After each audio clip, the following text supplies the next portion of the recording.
Elena Vaughn prided herself on being predictable.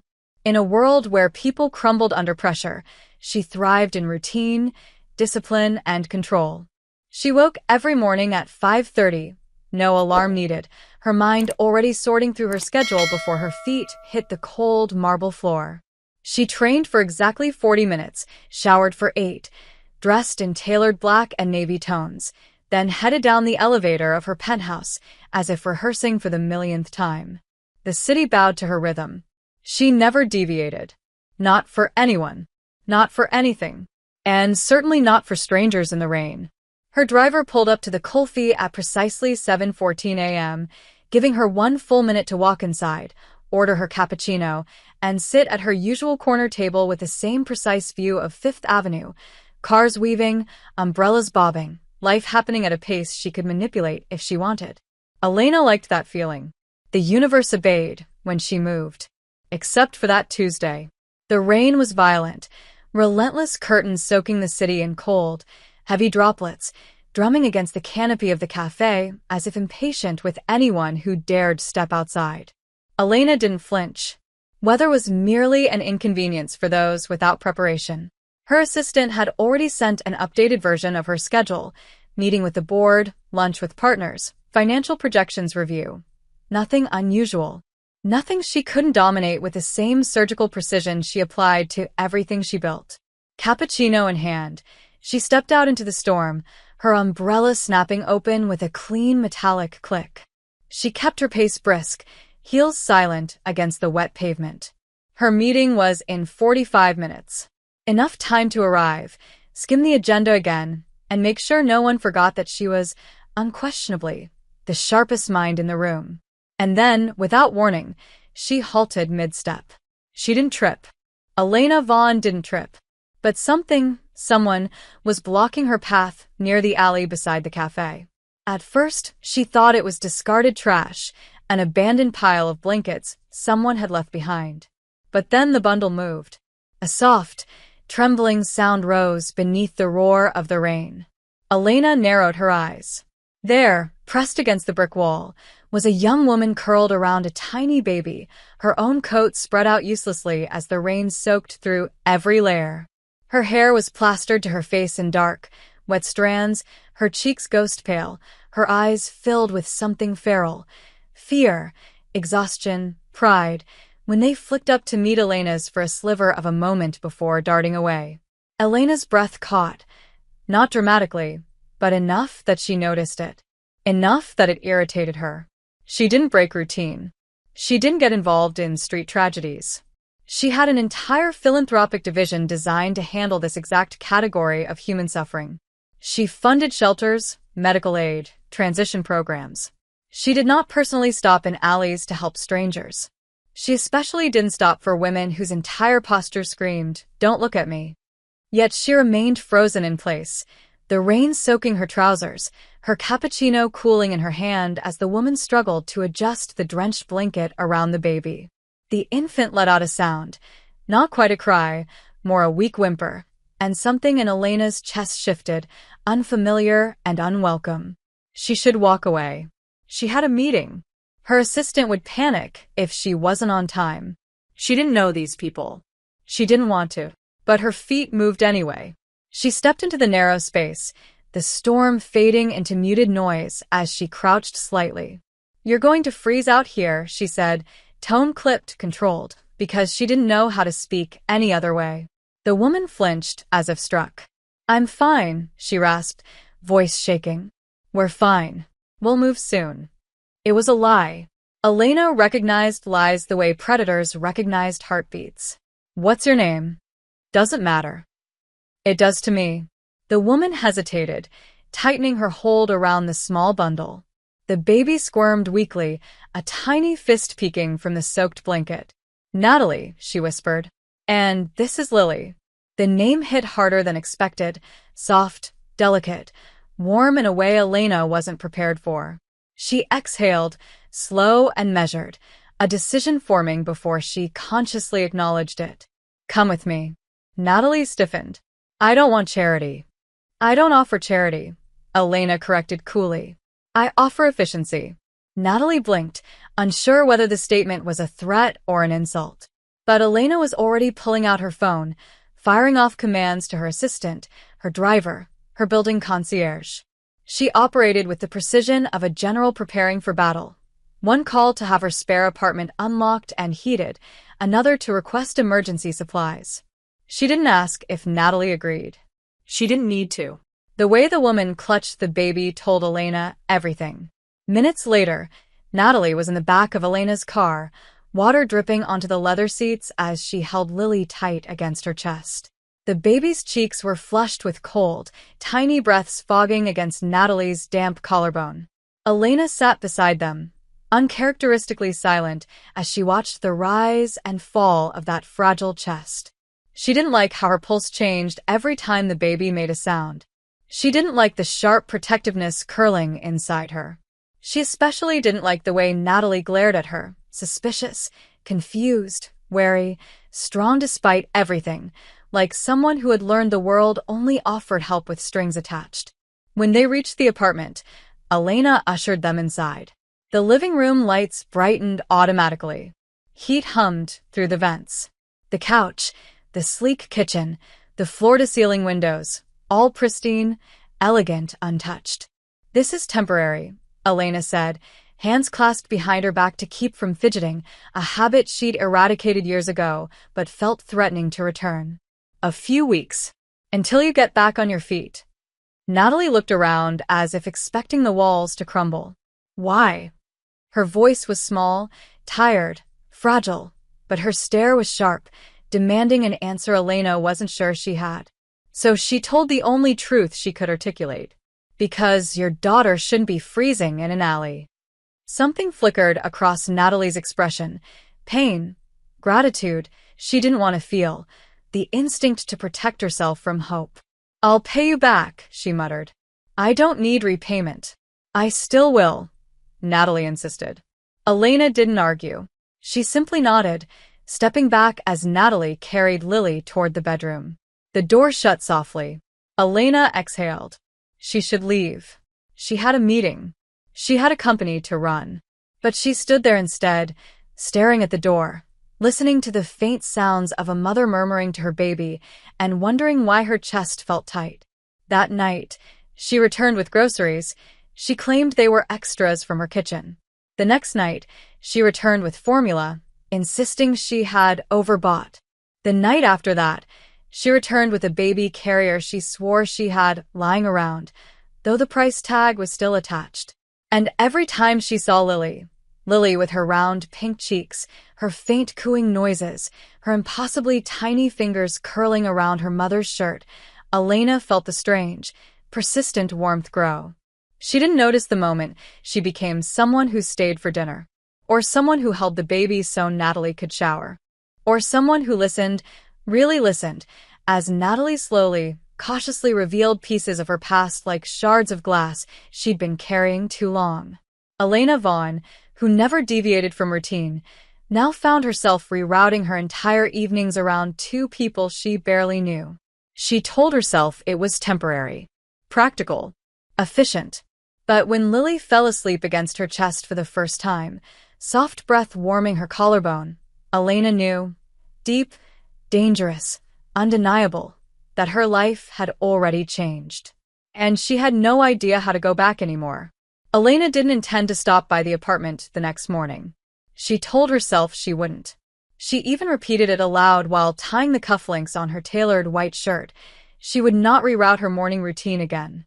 She had already done enough. More than enough. Too much, even. Her generosity had limits. Her involvement had limits.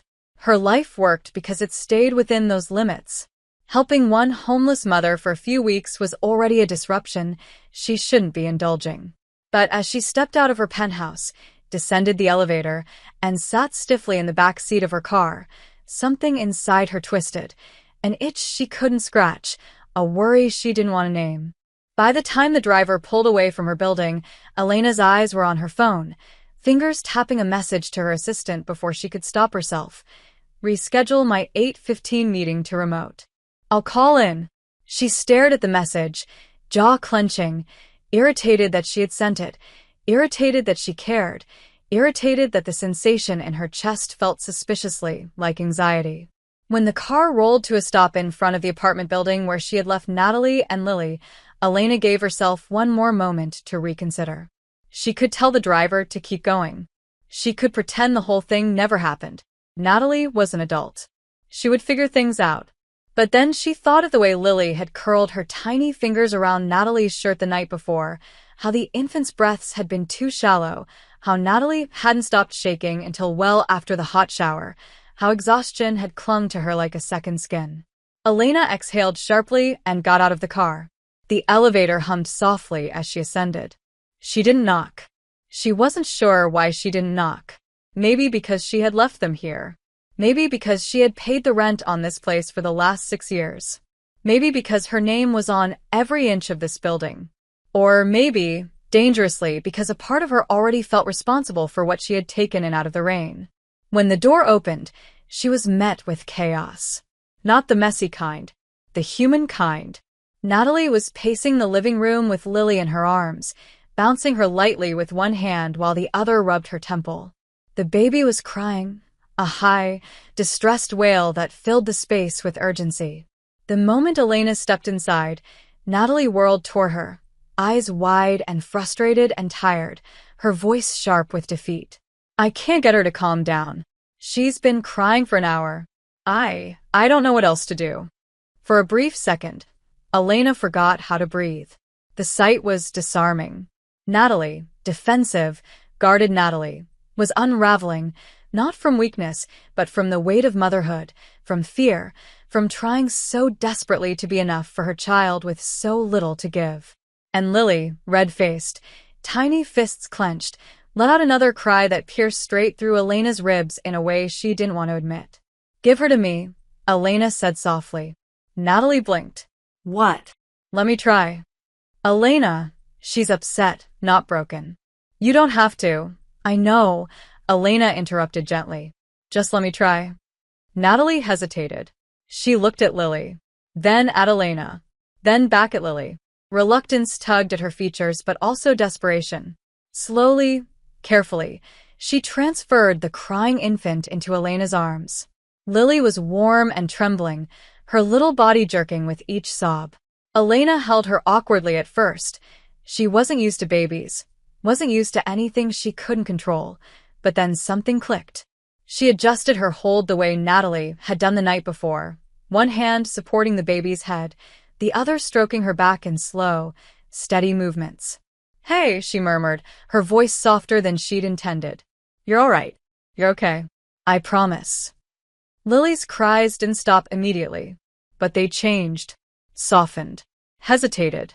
Natalie stared, stunned, as Elena continued rocking gently, whispering meaningless, careful words into Lily's tiny ear. After 2 minutes, the crying became hiccups. After 5, soft whimpers. After 7, silence. Lily fell asleep against her chest. Natalie's mouth parted slightly, disbelief written in every line of her face. "How did you?" "She never calms down that fast." Elena didn't answer. Couldn't answer. Her throat felt tight, her chest full in a way she didn't recognize, as if the small sleeping weight in her arms was unlocking emotions she'd buried so deeply she'd forgotten they existed. When she finally met Natalie's eyes, something unspoken passed between them, something fragile and terrifying and new. Natalie looked away first. "Thank you," she whispered, her voice cracking. I didn't sleep. I was afraid she'd get sick from the rain yesterday. I didn't want to bother you." "You wouldn't have bothered me," Elena said without thinking. Natalie let out a humorless laugh. "You're a CEO.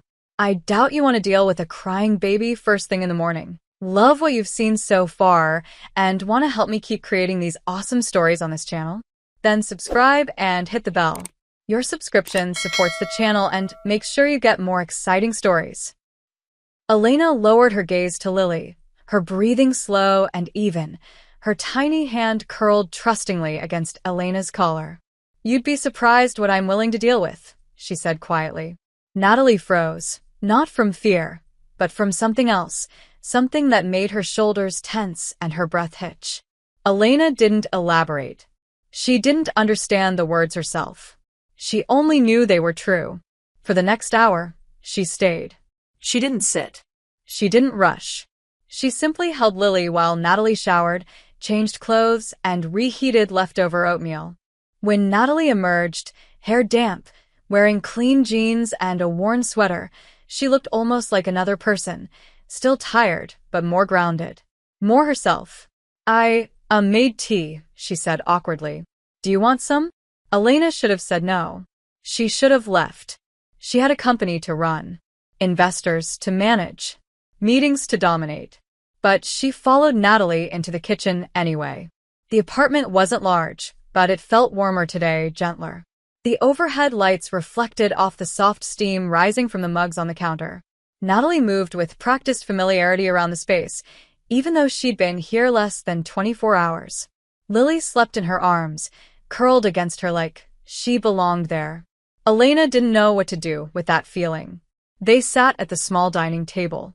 Lily remained asleep, small breaths puffing against Elena's shirt.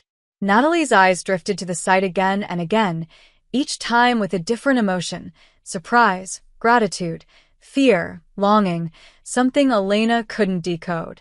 She likes you, Natalie said finally, voice quiet. Elena let out a dry huff. She screamed for an hour. Not at you, Natalie countered. At the world. She hesitated, fingers tightening around her mug. You make her feel safe. The words struck deeper than they should have. Elena didn't respond. Not because she didn't want to, but because she didn't know how.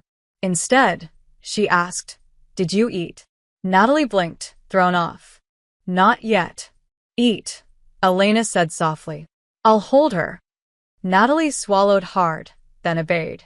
For the first time since Elena had met her, she ate without rushing, without panic.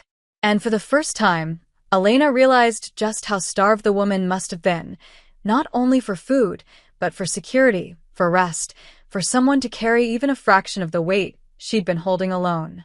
When the meal was done, and Lily still slept peacefully, Natalie leaned back in her chair, exhaustion pulling at her features. I should start looking for a job, she said. I won't stay here for free. You're not, Elena replied. You're staying here, so your daughter stays alive. Natalie flinched at the blunt honesty, but didn't argue. I don't want to rely on you. You're not relying on me. Elena, you're getting back on your feet, Elena said more firmly. There's a difference. Their eyes locked again, and something shifted, trust, fragile and new, beginning to take shape like a small flame in the dark. Elena stood before she could say anything else revealing. She handed Lily back to Natalie, careful not to wake her. I have to go, she said, but I'll check in later. Natalie's expression twisted. You don't have to. I know. Elena hesitated at the door, then added, softly, I want to. She left before she could witness Natalie's reaction. But if she had stayed just a moment longer, she would have seen it. How Natalie's breath caught, how her grip on Lily tightened protectively, how her eyes softened with something she wasn't ready to name. Elena didn't know it yet, but she was no longer just a stranger who pulled them out of the rain. She was becoming something else entirely. Something dangerous. Something precious. Something Natalie had never been allowed to believe she could have. And as Elena stepped into the elevator, she pressed a hand over her chest, feeling that same impossible warmth spreading again, unwelcome yet unstoppable. She told herself it was temporary. She told herself she could walk away at any time.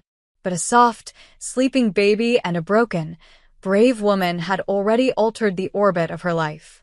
And Elena Vaughn had no idea how much further she would fall. Elena told herself she wouldn't go back the same evening. She had already spent too much time there that morning, already crossed more lines than she usually allowed in an entire year, already let a stranger and her baby rearrange the gravitational pull of her day. But the hours after she left the apartment were strange, off balance in a way she couldn't name. Her office felt colder. Her meetings felt flatter. Her assistant noticed the shift and tried twice to ask if she was all right before the warning look in Elena's eyes shut her down. Elena went through her agenda with mechanical precision, yet her mind kept drifting back to the faint weight of Lily's tiny body against her chest, the soft warmth of her breath, the way her small fingers had curled around Elena's shirt as if trusting her without question. And then there was Natalie, exhausted but proud, guarded yet gentle, a woman trying to survive a life that had thrown her into fire after fire without mercy. Every time Elena blinked, she saw the moment Natalie's eyes softened when she'd said, "I want to." It was maddening. It was distracting. It was irreversible. By 7 p.m., Elena had lost the battle with herself. She stopped pretending she wasn't going back. She arrived at the apartment with a bag she refused to acknowledge she had deliberately packed. Diapers, wipes, oatmeal, a pack of swaddle blankets that she'd told the cashier were for a friend's baby shower, even though the cashier clearly hadn't believed her. When she opened the door, Natalie was sitting on the couch with Lily asleep on her chest, her hair loosely tied back, her face illuminated only by the small lamp beside her. She looked peaceful in a way Elena hadn't seen before, like the storm inside her had quieted just a little. The moment Natalie noticed Elena, she stiffened slightly, as though unsure what version of her to present: gratitude, suspicion, politeness, fear. "You came back," she said, not accusingly but not confidently either. "I said I would." Elena set the bag on the counter. Natalie eyed it immediately. "What's that?" Elena crossed her arms, voice steady. "Essentials." "Elena," Natalie sighed, shifting Lily carefully. "You can't keep buying things for us." "Why not?" The question slipped out sharper than intended. Natalie hesitated, searching for the right words. Because I don't want this to feel like I owe you. I don't want Lily growing up thinking she's a burden." Elena's eyes softened, though her posture didn't. "You don't owe me anything. And Lily is not a burden." Something cracked in Natalie's expression, small, fragile, but real. She looked down at her daughter, brushing a finger gently across her cheek. "She likes sleeping on people," Natalie murmured. "She never sleeps this peacefully alone." Elena exhaled, something tender and dangerous unraveling inside her. "May I?" Natalie blinked in confusion until Elena gestured toward the baby. Slowly, cautiously, Natalie stood and transferred Lily into Elena's arms. The baby stirred at the movement but didn't wake, her head nestling instinctively into the hollow of Elena's collarbone. Elena felt the breath leave her chest, slow and deep. She held the infant like she was holding something rare, something she wasn't meant to touch but couldn't stay away from. Natalie watched, wide-eyed, every muscle in her body softening as she saw her daughter relax effortlessly against the woman who had walked into their lives like a storm disguised as salvation. "You're good with her," Natalie whispered. "I'm not sure I am," Elena admitted quietly. "But she seems to think so." A small laugh escaped Natalie, surprised, gentle, almost shy. It shifted the air between them, made it warmer, softer. Elena sat carefully on the couch, keeping Lily close, her movements instinctively protective in a way that scared her more than she would ever admit. "You should rest," Elena said without looking at her. "You're exhausted. I'll rest later." "Now," Elena insisted. "I'll stay with her." Natalie hesitated but eventually sank back into the opposite side of the couch, drawing her knees up. She looked at Elena for a long time. Too long, and Elena felt it, the weight of that gaze, the gratitude and uncertainty wrapped tightly together. "I don't understand you," Natalie murmured. Elena turned her head slightly. "Most people don't. You're powerful. Rich. You could be anywhere right now." "Why are you here?" Elena's throat tightened. She didn't want to answer. She didn't know how to answer. But Natalie deserved the truth, even the partial ones. "Because you needed help," Elena said softly. "Because Lily needed warmth. Because you looked like you were carrying too much alone. Because," she swallowed, "because no one should be left out in the cold." Natalie looked down, blinking rapidly as if fighting something, emotion or disbelief or the instinct to trust. "I'm not used to people caring," she said quietly. "Not without wanting something back." Elena felt anger spark, not at Natalie, but at the world that had taught her that truth. Then they were the wrong people. Silence settled between them, not uncomfortable, but fragile, like a bridge being built plank by plank. Lily sighed in her sleep. Natalie exhaled shakily. Elena forced herself to remain still, even though every part of her wanted to reach across the space between them. "I'll make us dinner," Natalie said suddenly, standing too quickly, as if escaping the weight of the moment. "You don't have to," Elena replied. "I know, but I want to." While Natalie moved quietly around the kitchen, Elena watched her, graceful despite exhaustion, protective even from a distance, someone who had been hardened by life, but not destroyed by it. Someone Elena found herself drawn to in ways she couldn't explain. Natalie served simple pasta with vegetables. They ate together on the couch, Lily asleep between them, her tiny breaths the soft background to something new unfolding. At one point, Natalie's fingers brushed Elena's when passing the fork. The touch was brief, accidental, but it sent a sharp, electric drop through Elena's spine. Natalie froze. Elena did too, but neither pulled away immediately. They just stared, wide eyes, startled breaths, something unspoken stretching between them in the quiet glow of the lamp.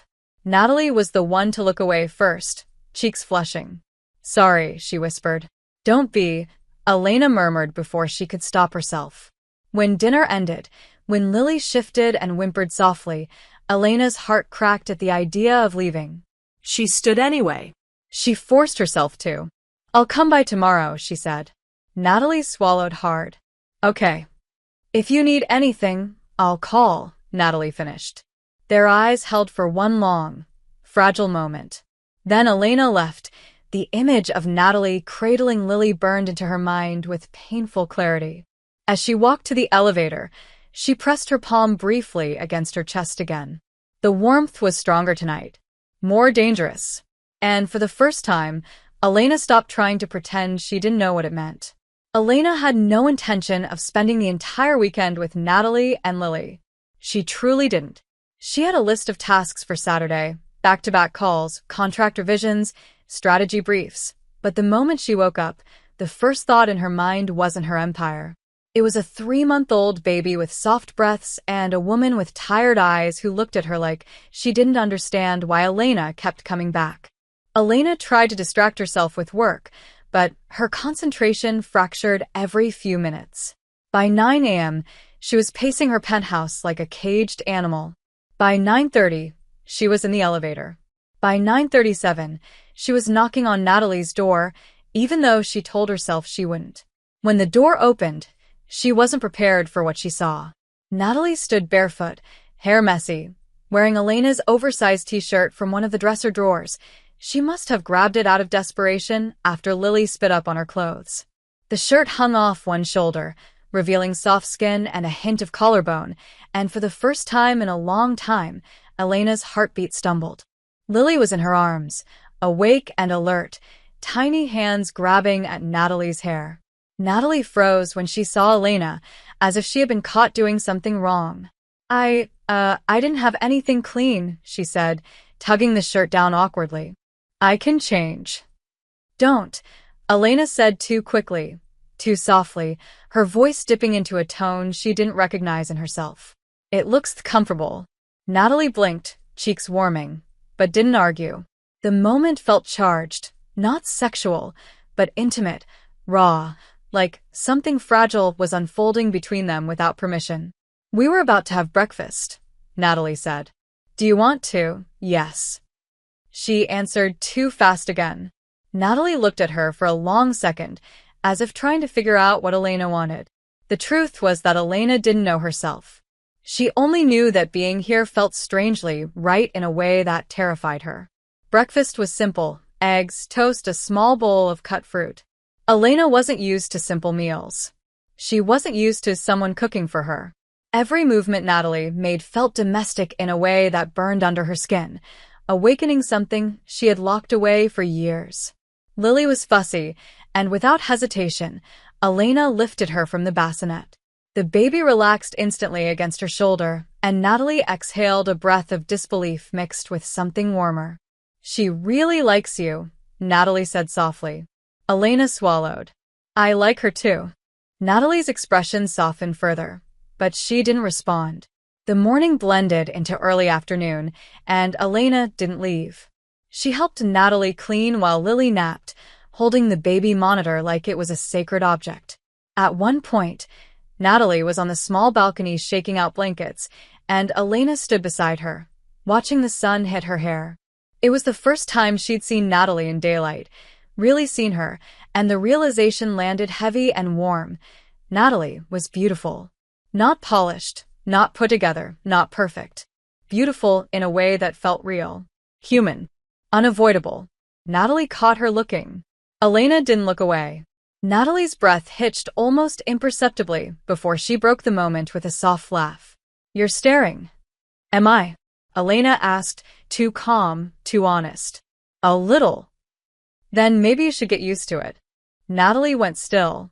The air between them sparked, the kind of tension that didn't need touch to be felt.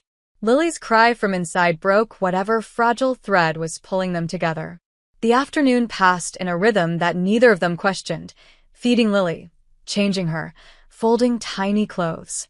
Elena had never imagined spending her Saturday this way, yet she found herself memorizing the sound of Lily's giggles, the softness of Natalie's voice whenever she soothed her, the way the apartment felt warmer simply because the two were in it. When evening came, Natalie cooked again. Pasta, nothing fancy, but Elena swore it tasted better than half the meals prepared by private chefs. They ate side by side, the lamp casting a golden glow over the room. Elena didn't want to leave. She stayed until Lily's bedtime, watching Natalie rock her gently as the baby drifted into sleep. Something inside Elena twisted painfully, longing, fear, something like belonging she didn't dare name. When Natalie laid Lily down and turned around, she found Elena still standing there, hands in her pockets, like she wasn't sure what to do with them. "You can stay," Natalie said quietly. "If you want." Elena's chest tightened. "I shouldn't. I didn't ask what you should do." Natalie stepped closer without realizing it. Or maybe she did. Maybe both of them did. "Do you want to?" Elena shouldn't have felt the way she did in that moment. Unsteady, breathless, undone. The truth formed before she could stop it. "Yes." Natalie nodded, looking almost relieved. They didn't touch. They didn't cross any line. They just existed together in the quiet, like the universe was holding its breath around them. Elena stayed on the couch that night. Natalie brought her a blanket she didn't need, and a pillow she pretended not to want. When the lights dimmed and the apartment fell into silence, Elena lay awake long after Natalie had retreated to the bedroom. She stared at the ceiling, listening to the faint sound of Natalie humming to Lily through the cracked door, a soft melody meant to protect, to comfort, to love. Elena felt something in her chest shift again, something she couldn't suppress, something that scared her and anchored her at the same time. She didn't sleep until she heard Natalie's voice fade into quiet breathing. Sunday morning arrived with the smell of pancakes. Elena blinked awake, momentarily disoriented.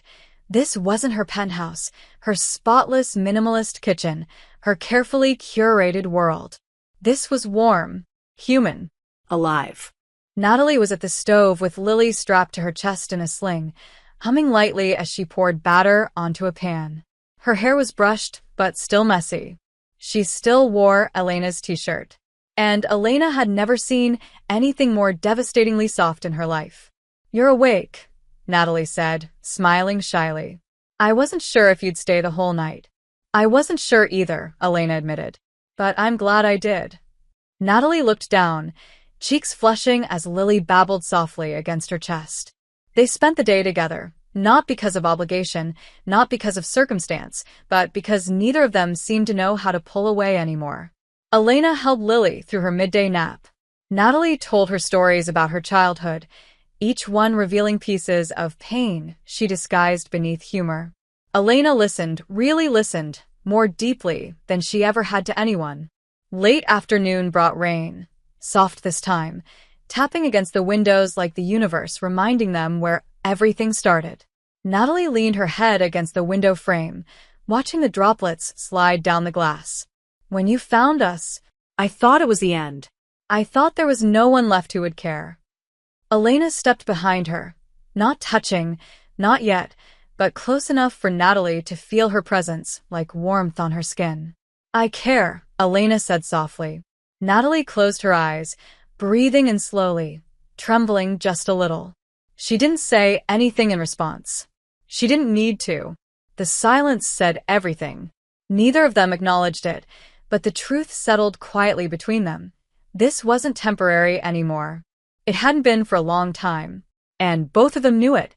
Elena hadn't meant to return on Monday night.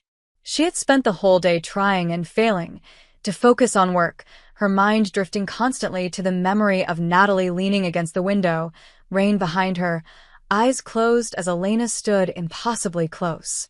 Her board noticed she was distracted. Her assistant noticed she was distracted. Her CFO actually asked if she was feeling unwell, which was the most outrageous sign of all. Elena Vaughn did not get unwell. She got results. She got control. She got whatever she wanted. Except now, what she wanted was a woman and a baby in a warm apartment, and she hated how easy it was to admit that to herself only when she was alone. By the time the city lights began glowing orange against the dusk, she gave up pretending she wasn't going back. When she opened the apartment door, the first thing she heard was Lily crying, not distressed, just fussy, and the sound made something in Elena's chest tighten with instinct she didn't understand. Natalie was pacing the living room, rocking Lily gently. "She's just fighting sleep," she murmured, though her voice was heavy with exhaustion. "Long day?" Elena asked softly. Natalie didn't turn around. "Just overwhelming. Sometimes it hits all at once." Elena stepped closer, her heartbeat kicking up the way it always did around them. "Do you want me to hold her?" Natalie hesitated for a moment too long, as if the question itself carried weight, then slowly turned. "Yes," she whispered. Elena reached out, and the moment their hands brushed during the transfer, something shifted. Something warm. Something electric. Natalie didn't let go immediately. Neither did Elena. Their fingers lingered, intertwined briefly around the baby's small body, a point of contact that shouldn't have meant anything but somehow felt like everything. When Natalie finally withdrew, her breath hitched. Elena pretended not to notice, even though every nerve in her body was suddenly aware of her. Lily calmed instantly in Elena's arms, nestling her face into Elena's collarbone like she belonged there.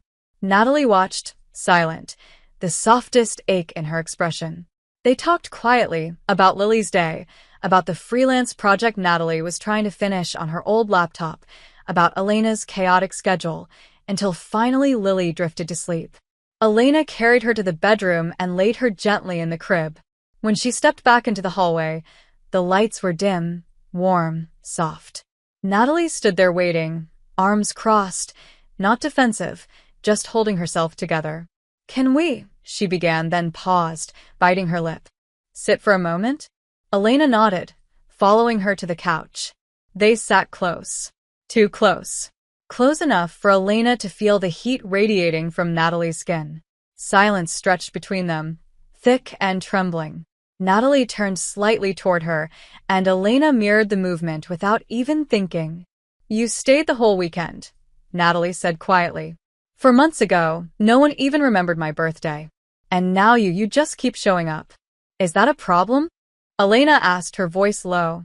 Natalie let out a shaky breath. "I don't know. It scares me."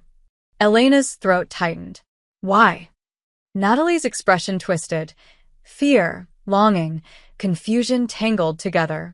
"Because people don't stay, Elena. They don't choose me. They don't choose Lily. Not for long." "I'm not people," Elena said, the words leaving her before she could stop them. Natalie looked up sharply, her eyes catching the faint light. They were so close now. Inches. Less. Elena could see the tiny flecks of gold in Natalie's irises. She could feel her breath. She could feel her heartbeat. "Elena," Natalie whispered, something breaking in her voice. Elena didn't move away. She didn't blink. She didn't breathe.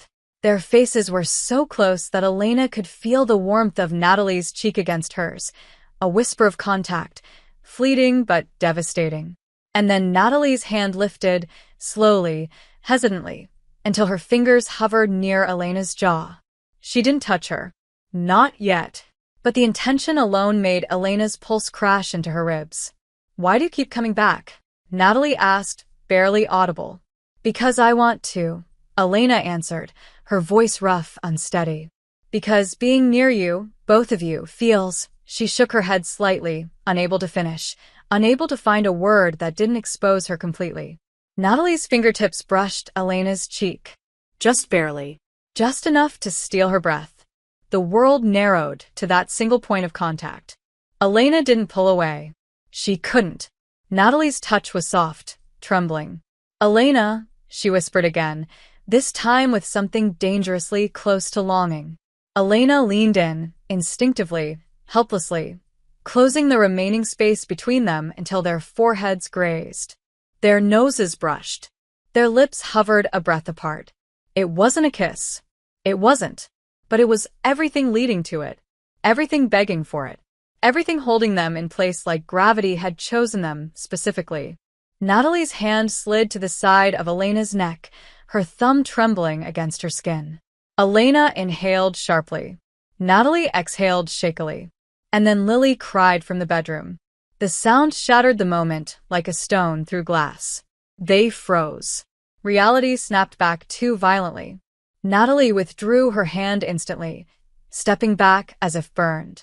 Elena forced herself to breathe, to regain control, to pull the armor back around her body. I need to check on her, Natalie muttered, unable to look at her. Of course, Elena whispered. But neither moved. For 3 agonizing seconds, they just stared at each other, breaths uneven, hearts pounding, the almost kiss trembling in the air between them like something alive. Then Natalie turned and hurried to the bedroom, clutching her chest like she needed to hold herself together. Elena remained frozen on the couch, her hand rising unconsciously to the place where Natalie had touched her. Her skin still burned. Her pulse still raced. Every cell in her body still leaned toward the woman who had walked away. When Natalie returned, Lily calm again in her arms, she avoided Elena's gaze, but her cheeks were flushed, her lips parted, her breathing still uneven. Elena stood. I should go, she said softly. Okay, Natalie whispered. But when Elena reached the door, she paused. She turned back. Natalie. Natalie lifted her eyes. Vulnerable. Beautiful. Shaken. Yes. Elena swallowed. You're not alone. Something inside Natalie broke open at the words. She didn't hide it. She didn't pretend. She let Elena see it, even if just for a second. And Elena walked away knowing one thing with terrifying clarity. The next time they got that close, there would be no interruption. And no turning back. Elena didn't sleep that night. She lay awake in her penthouse, staring at the ceiling as the city hummed below her. Every time she closed her eyes, she felt Natalie's breath against her lips again, soft and warm, the kind of closeness that rearranged the inside of a person. Her body still remembered the ghost of Natalie's fingertips against her jaw, the trembling touch that said everything neither dared to voice. It had been nothing. It had been everything. Elena had never been undone by something as small as a near kiss. She had faced mergers, hostile takeovers, public scandals with more calm than she felt now. But that moment, Natalie's whisper, their foreheads pressed together, the fragile vulnerability between them, had cracked something she had spent years building. So she did the only thing she knew. She pulled back. She forced distance into a space that no longer belonged to her alone. She didn't visit the next day. Or the next. She kept her schedule brutally full, extra meetings, additional briefings, tasks she usually delegated. Her assistant eyed her suspiciously but said nothing, too afraid to question the CEO when she slipped into that ice-cold mode. Yet, even while Elena tried to drown herself in work, she checked her phone constantly, waiting for something. A message from Natalie, maybe. A call. A question. A sign. Nothing came. Not even a single text. And for some reason, that hollowed her out more than she expected. By the 3rd day, she was pacing her office at 9 p.m., unable to focus, unable to think, unable to stop replaying the way Natalie had looked at her, like she mattered, like the moment mattered, like Elena wasn't just some unreachable woman but someone she wanted. Elena slammed her laptop shut. She lasted 4 more hours before she broke. At nearly midnight, unable to swallow the ache in her chest any longer, she found herself outside Natalie's door, hand trembling in a way she despised as she lifted it to knock. The door opened before she touched it. Natalie stood there, barefoot, hair messy, wearing a loose sweater that hung off her shoulder.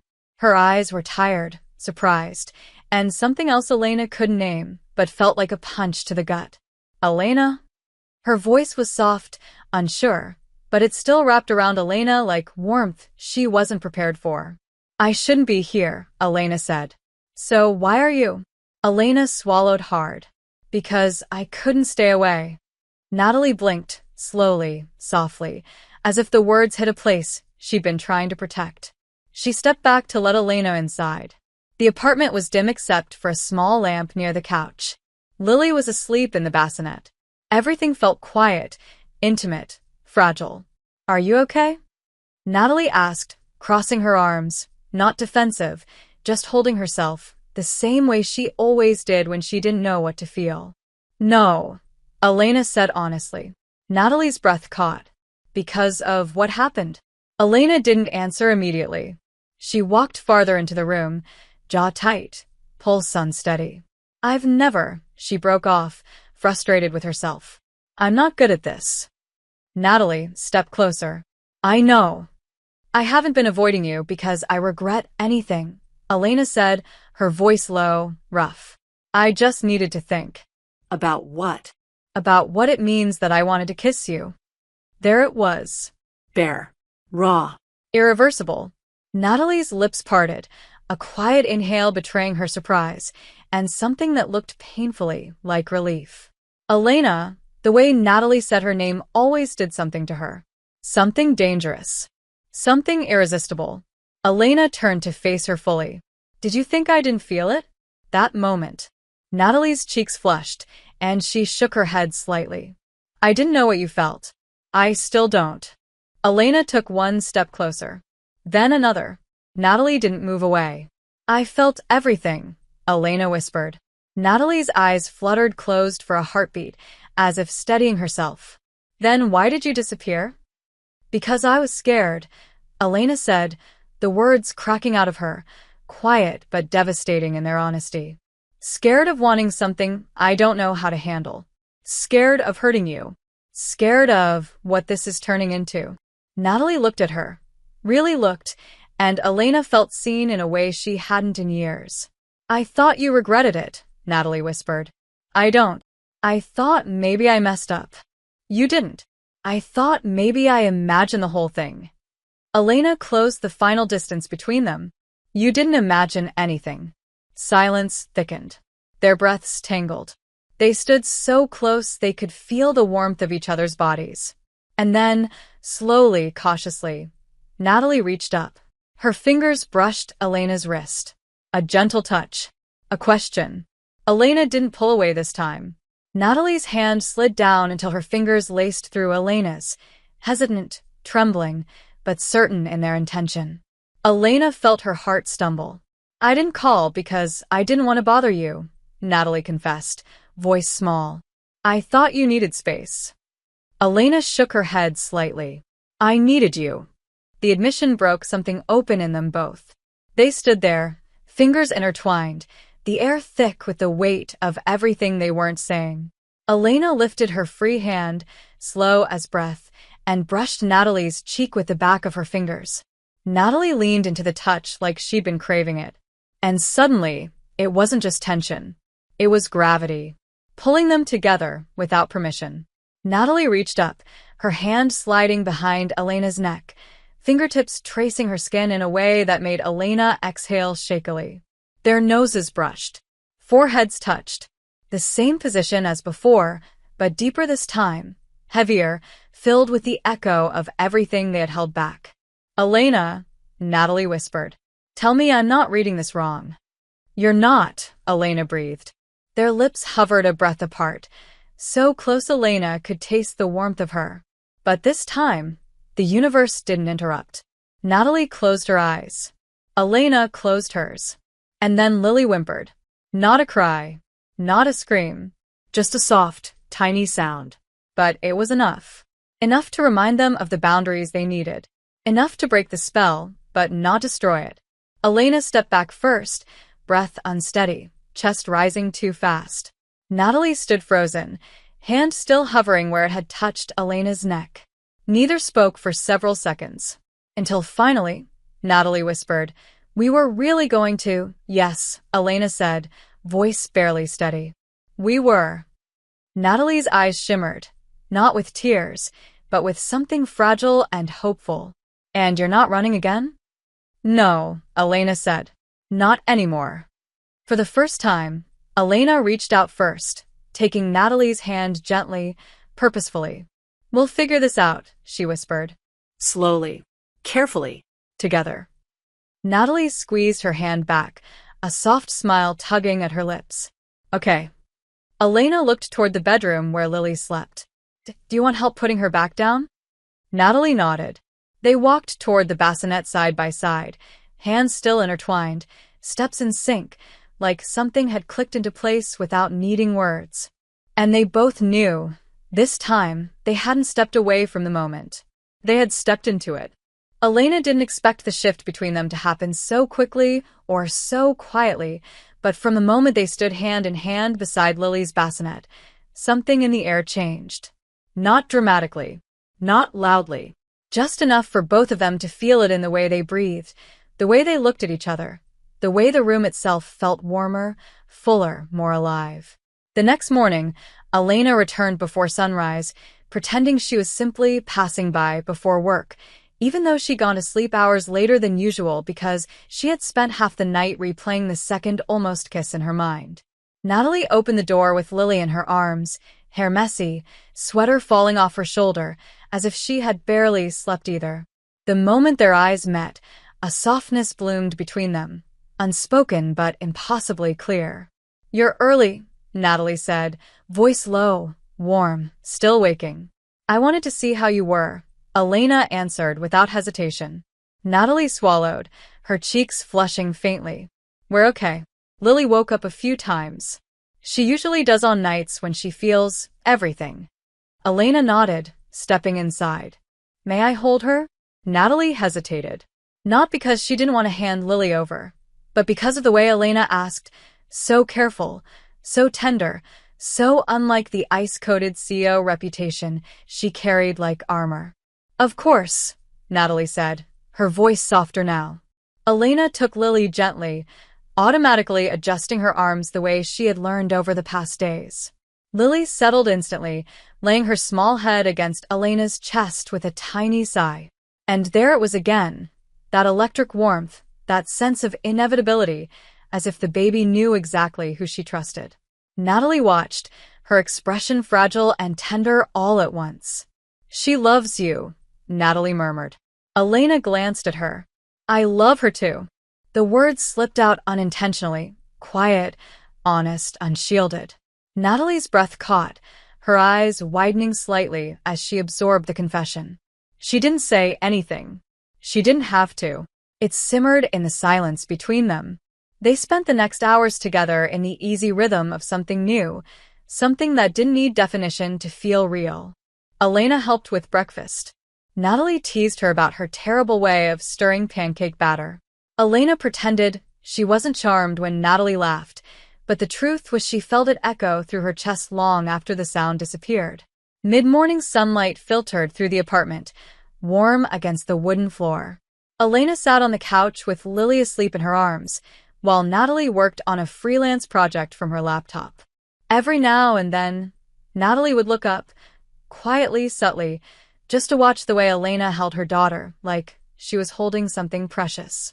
And every time she looked up, Elena was already looking back. "What?" Natalie asked once, eyes narrowing playfully. "Nothing," Elena said, though her lips hinted at a smile she couldn't fully suppress. "You're staring," Natalie accused gently. "Am I?" "Yes." "Then you should be used to it," Elena said, echoing her own words from the weekend. Natalie's face went warm instantly, a flush blooming over her cheeks. She looked away with a breathy laugh that hit Elena far harder than it should have.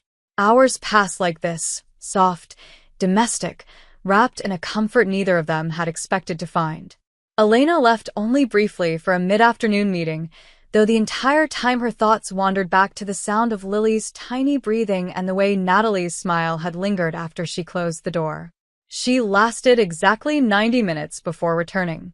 Natalie opened the door with raised brows. "Finished early?" "Something like that," Elena said, refusing to admit how quickly she had rushed back. As the day faded into evening, Natalie grew quieter. Not distant, just thoughtful, distracted, something heavy pulling at her features. Elena noticed instantly. She always noticed now. "What's wrong?" Elena asked softly as they stood in the kitchen together. Natalie hesitated, hands tightening around the dish towel she was holding. "Nothing." Natalie. That single word, firm, patient, gentle, broke something in her. Natalie sank into a chair, exhaling slowly, the exhaustion in her bones showing for the first time in days. "I got an email," she said. "About a job." Elena's chest tightened. "That's good." "It is." Just a small design job. "A few posters for a local event." She paused. "They want to meet in person." "So go," Elena said. "I'll stay with Lily." Natalie bit her lip, the gesture small, nervous. "It's not that." "Then what is it?" Natalie hesitated again, then reached into her phone and slid it across the table to Elena. A single unread message glowed on the screen, an unfamiliar number, nothing but a preview line that made Elena's blood run cold. "You think I don't know where you are?" Elena's expression went ice-sharp. "Who is this?" Natalie looked down, shoulders curling like she wanted to fold in on herself. "It's him," she whispered. The words sank heavy between them. Elena didn't move, didn't breathe, Didn't blink. "Your ex?" Natalie nodded. "He's been trying to find me since before Lily was born. Sending messages from different numbers. Showing up at places I used to live. Asking people about me." Elena's jaw clenched so tightly it hurt. "Did you answer him?" No. "Never." Good. Natalie continued, voice trembling. "He doesn't know about Lily. And if he finds out, if he tries anything, he could take her. He has money connections, more than I ever had." Her breath broke, and Elena was beside her instantly, her hand gripping Natalie's arm. Not possessive, but grounding. "He's not taking her," Elena said, calm and deadly. "He's not getting anywhere near her." Natalie looked up at her, eyes shining, not with tears, but with the terror of someone who had lived too many nightmares to trust the possibility of safety. "You can't know that." "I can," Elena said. "And I do." Natalie exhaled shakily, trying to regain herself, but the vulnerability was raw, exposed. I don't want you to get involved in something dangerous. You've already done too much." "You and Lily are not too much," Elena said, her voice deepening with something fierce. "You're not a burden. You're not a mistake. And you're not alone." Natalie's breath stuttered. She looked at Elena differently then. Not with caution, but with something that almost felt like trust. Real trust. Trust that had taken root slowly, day by day, moment by moment. "Elena," she whispered, her voice breaking. Elena stepped closer. Natalie didn't move away. Their faces were inches apart again.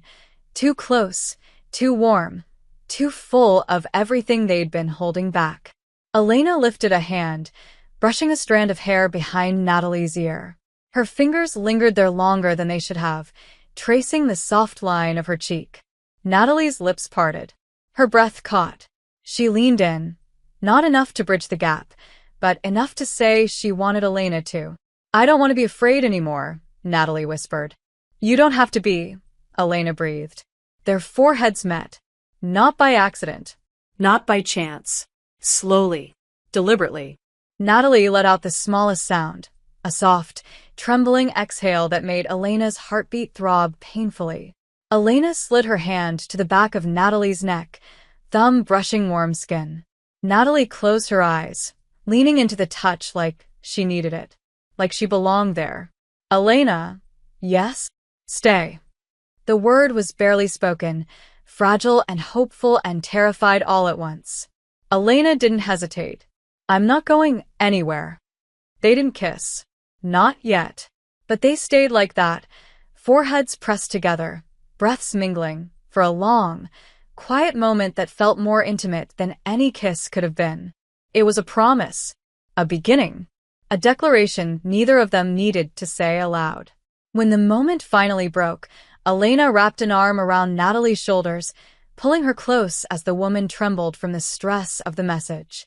Natalie sank into her without resistance, head resting against Elena's chest.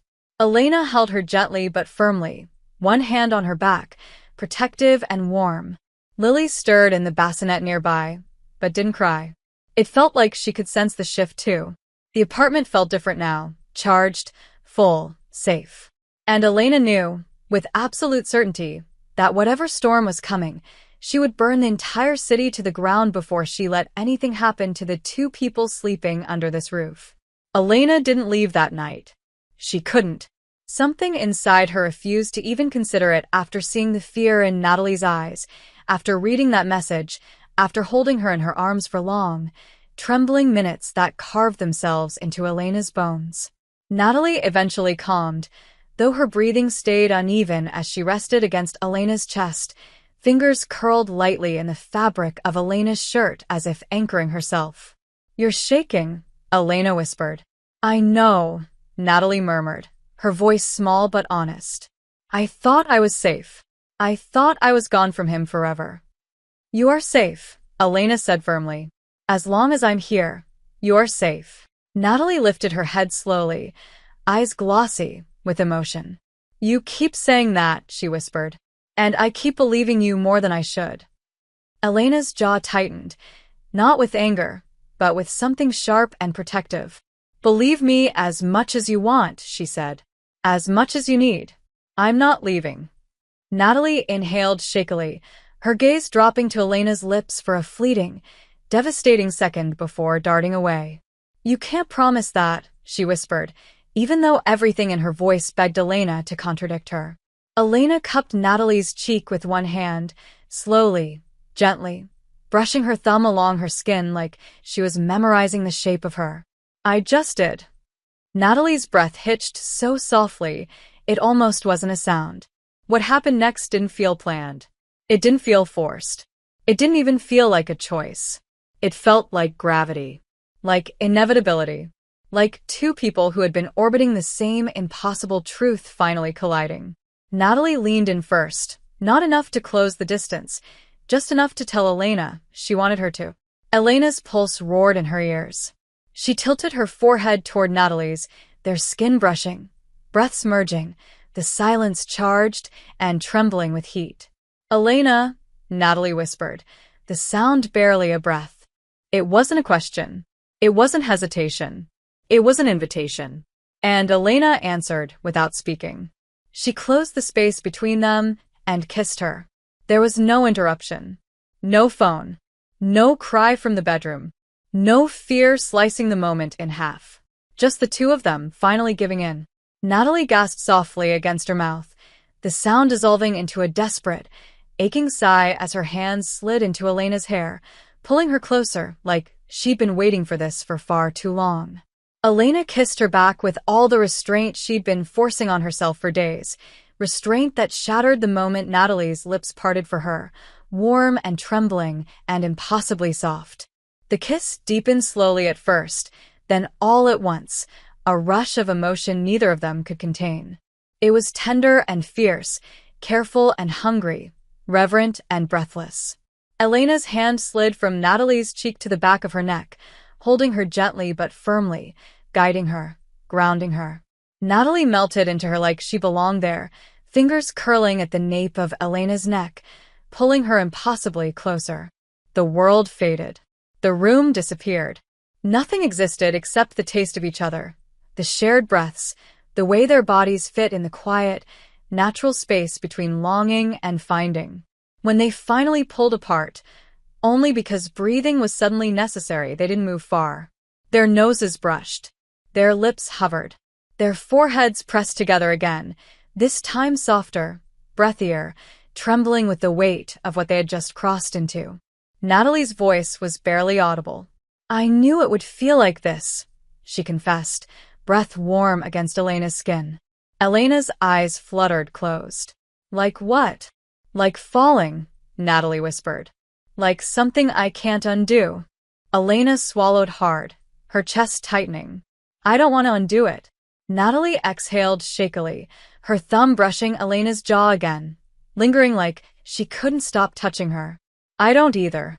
They stayed like that for a long moment, simply breathing each other in, letting the electricity settle into something warm and steady between them. Then Lily shifted in her bassinet, not crying, just making a small, sleepy sound that seemed to anchor the room back into reality. Natalie pulled back slightly but didn't let go of Elena's hand, fingers woven tightly.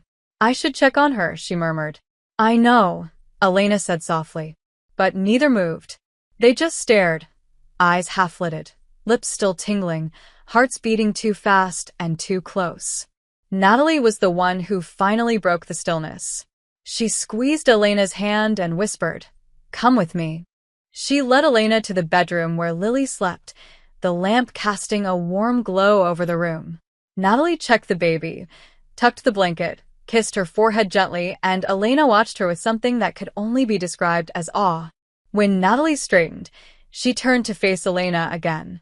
Something in her expression had changed, softer, fuller, stripped of all defenses. "Elena?" Her voice trembled. "Yes? Can you?" She paused, swallowing hard as vulnerability bloomed across her face. "Can you sleep here tonight? With me?" Elena froze, not with shock, but with the sudden, overwhelming wave of emotion the request unleashed inside her. "Are you sure?" she asked, voice low. "I don't want to make you uncomfortable, or push you into anything you're not. I want you here," Natalie said quickly, stepping closer. "Not because I'm scared, not because of him, but because I feel safe with you." Elena's heart cracked open. Slow. "Irreparable." "I'll stay," she said, barely managing to keep her voice steady. Natalie reached for her hand again, this time without hesitation. She led Elena to the bed, the sheets soft, warm, inviting in a way that had nothing to do with comfort and everything to do with the woman pulling her gently closer. They lay side by side, not touching at first, just breathing in the same quiet, intimate space. Then Natalie shifted, tentative but brave, resting her head against Elena's shoulder. Elena wrapped an arm around her instinctively, pulling her close, feeling the shape of Natalie's body fit against hers with ease that should have scared her, but only felt right. Natalie sighed, a sound of relief and something deeper. Elena kissed the top of her head. It was instinctive, natural, inevitable, and Natalie's fingers curled into Elena's shirt as she whispered, "I think I'm falling for you." Elena closed her eyes, hand tightening around her waist. "You're not the only one." There were no interruptions. No fear. No hesitation. Just two women lying together in the quiet glow of a bedroom, breathing the same air, wrapped in a peace they had never known before. For the first time in years, both of them slept soundly, with Lily dreaming safely beside them and a future beginning to take shape in the dark. Elena woke before the sun. It wasn't unusual for her. Her body was conditioned to rise with precision no matter what, but this time felt different. Softer. Warmer. Human. She blinked slowly, her eyes adjusting to the dim bedroom light, and became aware of the weight resting gently against her shoulder. Natalie. Her hair spilled over Elena's arm, her breath brushing warm and steady against Elena's skin. One hand was curled loosely over Elena's shirt like she had fallen asleep holding onto her without even realizing it. And Lily lay only a few feet away in her bassinet, small and peaceful, the soft rise and fall of her chest the only sound in the quiet room. Elena didn't move. Not because she was afraid of waking them, but because something sacred had settled over that space. Something she didn't want to break. She had slept, really slept, for the first time in weeks, maybe even years. No restless thoughts. No corporate battles replaying in her head. Just the feeling of Natalie's heartbeat against her side and the soft comfort of belonging somewhere that wasn't built from ambition. It was terrifying. It was beautiful. It was necessary. Natalie stirred first. She shifted slightly, then froze, as if remembering who she was lying against. Slowly, she lifted her head, eyes still heavy with sleep, hair adorably chaotic. "Good morning," she whispered, voice rough and soft and unguarded. Elena's heart pulled tight in her chest. "Good morning," she whispered back. Natalie blinked away the last traces of sleep and focused on Elena, really seeing her, hair slightly messy, shirt wrinkled, eyes gentler than she'd ever seen them. "You stayed," Natalie murmured, like she still needed confirmation. Elena brushed a strand of hair back from Natalie's cheek with the softest touch. "I told you I would." Natalie's lips curved into a small, shy smile, and something inside Elena melted at the sight of it. "I don't usually sleep well," Natalie admitted, voice barely above a murmur. "But last night, I didn't wake up once." Elena swallowed, overwhelmed by the enormity of something so simple. "Me neither." Natalie's cheeks warmed at that, but she didn't look away. Instead, she lifted her hand and traced lightly along Elena's jaw, the same place she had touched before their kiss. Elena leaned into the touch instinctively. She wasn't supposed to need this. She wasn't supposed to crave it. But now? She couldn't imagine not having it. "Did you mean what you said last night?" Natalie asked softly. "About falling?" Elena didn't hesitate. Every word. Natalie's breath trembled as she exhaled, her eyes softening with a mixture of relief and fear and tenderness. She leaned forward and kissed Elena again, slow, warm, a morning kiss filled with intimacy rather than urgency. Elena's hand slid to the back of her neck, pulling her closer with a gentleness that made Natalie's heart stutter. When they parted, both of them were breathless despite the kiss being soft and delicate compared to the night before. They didn't get long to savor it. Lily woke with a little cry, not distressed, just hungry, and Natalie sat up instantly. Elena did too, but Natalie touched her arm. "Rest," she whispered. "I've got her." Elena shook her head lightly. "We've got her." Natalie froze for a second. A single second that was long enough for Elena to realize what she'd said. But she didn't take it back. Natalie's eyes softened in that fragile, heartbreaking way she had every time she struggled between fear and hope. "Okay," she whispered. They fed Lily together. Natalie holding the bottle, Elena cradling the baby with practiced tenderness. Watching them like this, so natural, so quiet, so perfectly aligned, felt surreal. Elena didn't feel like a CEO in that moment. She didn't feel like the woman whose name alone made boardrooms hold their breath. She just felt whole. When Lily finished eating, Elena burped her gently, smiling when the baby made a small, content sound. "She adores you," Natalie said softly. "I adore her too," Elena replied. And the honesty of it made Natalie's voice catch. The morning unfolded with a domestic ease that neither of them had ever known in their adult lives. Coffee. Warm blankets. Lily giggling in Elena's lap. Natalie working on her laptop while leaning lightly against Elena's shoulder. There were touches, small ones, lingering ones, fingers brushing, hands resting on thighs, elbows nudging gently. Nothing rushed. Nothing forced. Just love blooming slowly and fully in the quiet moments between breaths. It was almost perfect, until Natalie's phone buzzed. A single vibration that broke the moment like a thin sheet of ice shattering underfoot. She froze. Elena watched the color drain from her face before she even reached for the device. "Natalie," Elena said quietly. "Don't.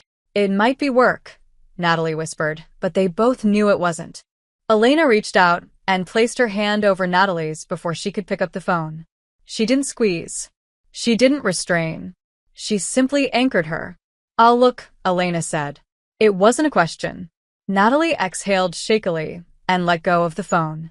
Elena lifted it. The number was different again, but the preview message was unmistakably the same person. "Nice apartment. Shame you won't be there much longer." Elena's blood went cold. The kind of cold that came with lethal, controlled fury.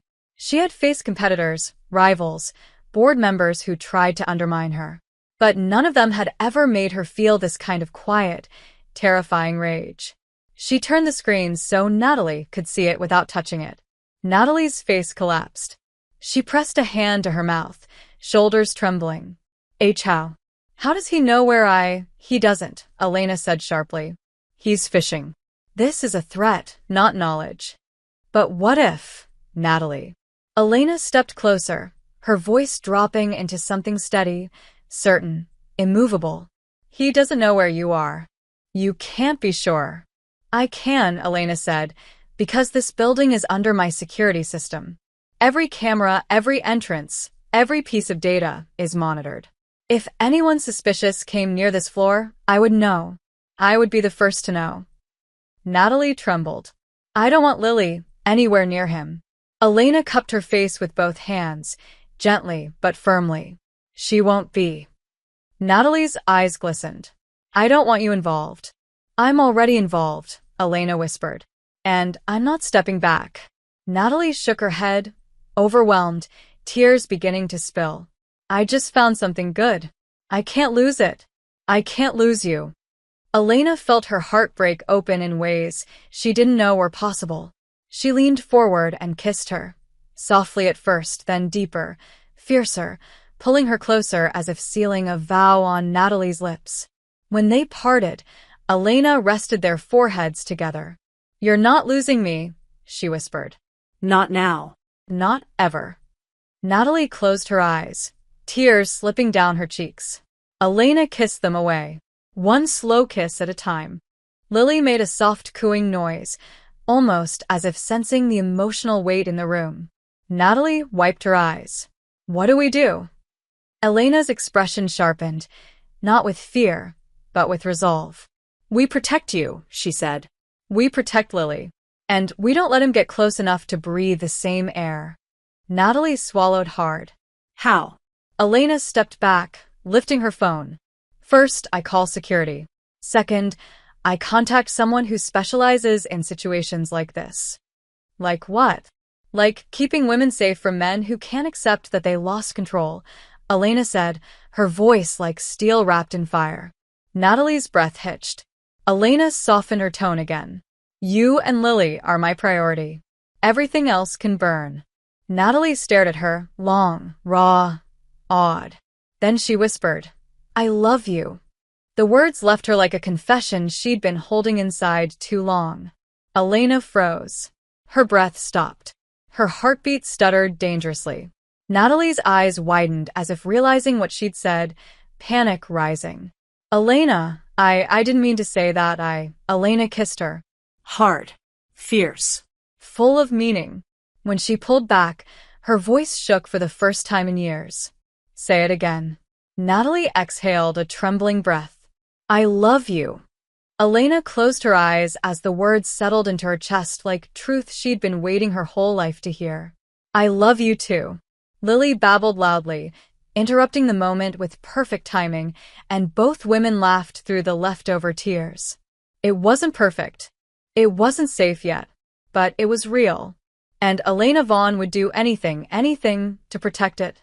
Elena didn't waste a second after hearing the words, I love you, fall from Natalie's lips. She didn't let fear or hesitation or any part of her old self interfere. She kissed Natalie like it was the only language she understood, like that single moment could rewrite every scar on Natalie's heart. But as soon as the adrenaline faded, as soon as she pulled away and rested her forehead against Natalie's, the reality sank its claws into her. Loving Natalie meant protecting Natalie. Loving Natalie meant protecting Lily. Loving them meant facing a threat that had already bled into their lives. So Elena stepped away, not from them, never from them, but from the warmth of the bedroom, reaching for her phone while her other hand stayed linked with Natalie's like she couldn't bear to lose physical contact. I need to make some calls, she murmured. Natalie tightened her grip on her fingers. Be careful. Elena kissed her forehead, soft, lingering, protective. Always. She walked into the hallway, shoulders straightening, expression sharpening into the version of herself the world feared. The CEO. the strategist. The woman who never lost. The woman who destroyed anything that tried to take from her. Her first call was to Victor, the head of her personal security team. She didn't bother with greetings. I need a threat assessment on a man. Now. Name. Daniel Reed. A beat. Is this related to the woman you've been visiting? Elena's jaw clenched. Dear job. I'll get everything within the hour. I want background, financials, criminal ties, movements in the last 2 months, every address he's visited, every call he's made. Understood. And Victor? Yes, Ms. Vaughn. If he comes within a mile of this building, I want to know before he takes a step. Consider it done. She hung up. The next call was harder, not logistically, but emotionally. Because this one was necessary in a way she wished it wasn't. She dialed Joanne, her lawyer. Elena? It's late. Is everything all right? I need to secure emergency protections for a woman and a child. Fast. Legal protections? All of them. Who is the threat? Her ex. He's wealthy. Connected. She's afraid he'll try to take the child. Joanne inhaled sharply. Elena, this could get complicated. Custody, paternity, protective orders. I don't care how complicated it is. Fix it. I'll do everything in my power. Send me her information. Done. The last call she didn't want to make, but she had no choice. She dialed a private investigator who owed her more favors than she could count. I need someone found, Elena said, and watched. Who? A man who thinks he can terrify the woman I love. Silence. Then a low whistle. Didn't think I'd ever hear you say that. Find him, Elena said, her voice like steel, before he finds her. She hung up before he could respond. When she returned to the living room, Natalie was sitting on the couch, arms wrapped around herself, eyes distant, like she was fighting off 100 memories at once. Lily slept beside her, oblivious. Elena softened. All the ice in her spine melted the moment she saw them. She sat beside Natalie, gently pulling her into her side. Natalie leaned in quiet, tired, the tremor in her body only noticeable because Elena felt it through their joined arms. What did you do? Natalie whispered. Everything I needed to. Elena, her voice cracked. I don't want you in danger because of me. I'm not in danger, Elena said softly. He is. Natalie's breath stuttered, but she couldn't help the small, shaky smile that pulled at her lips. You mean that, don't you? Elena brushed her thumb across Natalie's cheek. Every word. Natalie's eyes glistened. I'm scared. I know, but I'm more scared of losing what we just found. Elena rested her forehead against Natalie's, their breaths mingling.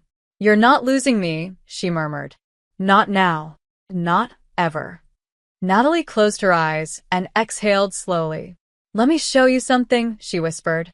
She stood and walked to a drawer near the bookshelf. Elena watched as Natalie pulled out a small notebook, old, worn, stained from weather and time. What's that? Something I wrote before Lily was born, Natalie said, sitting beside her again. She hesitated, fingers trembling over the cover. I wrote letters to her, in case something happened to me. Elena's breath caught. Natalie, I didn't know if I would make it. I didn't know if I'd survive him, or the pregnancy, or the streets. Her voice wavered. I wanted her to know who I was, that I loved her, that she wasn't a mistake. Elena swallowed hard, emotion tightening her chest. Can I read it? Natalie hesitated, then nodded. Yes. I want you to. Elena took the notebook gently, as if it were fragile. She opened it to the first page. The handwriting was uneven, some letters smudged by tears or rain. To my little miracle, it began. If you're reading this, it means I did something right. Elena stopped. Her vision blurred for a moment before she blinked it away. Natalie watched her carefully. There's more, she whispered. Elena continued reading. Words about fear, about hope, about fighting for Lily even when the world tried to swallow them whole, about wanting someone, anyone, kind to find them. You were alone, Elena whispered. You were trying to prepare for the worst. Natalie nodded, tears slipping silently down her face. I didn't think I'd ever have someone safe to show this to. Elena set the notebook down with a trembling breath. Thank you, she said softly, for trusting me with this. Natalie leaned in, pressing her forehead to Elena's shoulder. I trust you more than I thought I could trust anyone again. Elena wrapped her arms around her, holding her tightly, protectively. It was a long time before either of them moved. And when they finally did, it was only because Elena's phone buzzed on the table. A single message from Victor. We have a location, and you're not going to like where he was seen. Elena's body tensed. Natalie sat up slowly, anxiety sharpening her features. What is it? Elena stood, reading the message twice. He was spotted 3 blocks from the cafe you go to every morning. This morning. Elena felt a cold, lethal calm settle over her. He's here, she whispered. Natalie went pale. What? Elena looked at her with steady, unbreakable determination. He's in the city. Natalie's breath shook. Elena, you're safe, Elena said instantly. He doesn't know this location. He's guessing. Testing. Fishing. But if he's this close, then I get closer. Natalie's heart pounded visibly beneath her sweater. What does that mean? Elena lifted her gaze, fire burning quietly beneath her calm exterior. It means, she said slowly, that if he's looking for you, she slipped on her coat. Straightened it. He's going to find me first. Elena left the apartment with a calmness that did not belong to the situation but belonged entirely to the kind of woman she was when someone threatened what she loved. Her footsteps were precise, sharp, echoing through the hallway as she made her way to the elevator. She didn't look back, even though every instinct screamed to return to Natalie, to Lily, to the safety of their small, fragile world. But safety didn't come from hiding. It came from eliminating what hunted them. Inside the penthouse, Natalie stood frozen after the door closed, her fingers trembling around Lily's blanket as she rocked the baby unconsciously, tears threatening but refusing to fall. Elena, she whispered to the empty room, terrified and proud at the same time. Elena stepped out onto the cold street, fingers closing around her coat collar as she walked straight toward the cafe, toward the last place the message suggested he had been. She didn't need directions. She didn't need backup yet. She needed to see with her own eyes. She needed to look danger in the face and let it understand something very simple. Natalie Brooks was no longer unprotected.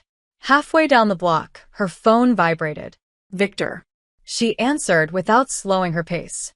Ms. Vaughn, he said. We've confirmed Daniel Reed's presence. He was seen near the Kulfi at 6:45 a.m., watching the building across from it. He left 2 hours ago, heading west. Is he armed? Unknown. But his record shows 3 arrests for assault, none resulting in convictions. Because he paid people off, Elena said darkly. Most likely. Find him, she ordered. Keep eyes on him. Don't approach yet. I'll make contact first. Understood. She hung up, jaw tight, eyes sharp. She reached the cafe in minutes. It looked harmless. Familiar, ordinary, as if it hadn't just become a stage for the beginning of a war. She stepped inside, her gaze sweeping every corner. The barista looked up, startled. Ms. Vaughn, twice in one day. Did someone come in looking for me earlier? The barista blinked. No. I mean, not that I remember. It was slow this morning. Rain kept most people away. Anyone unusual?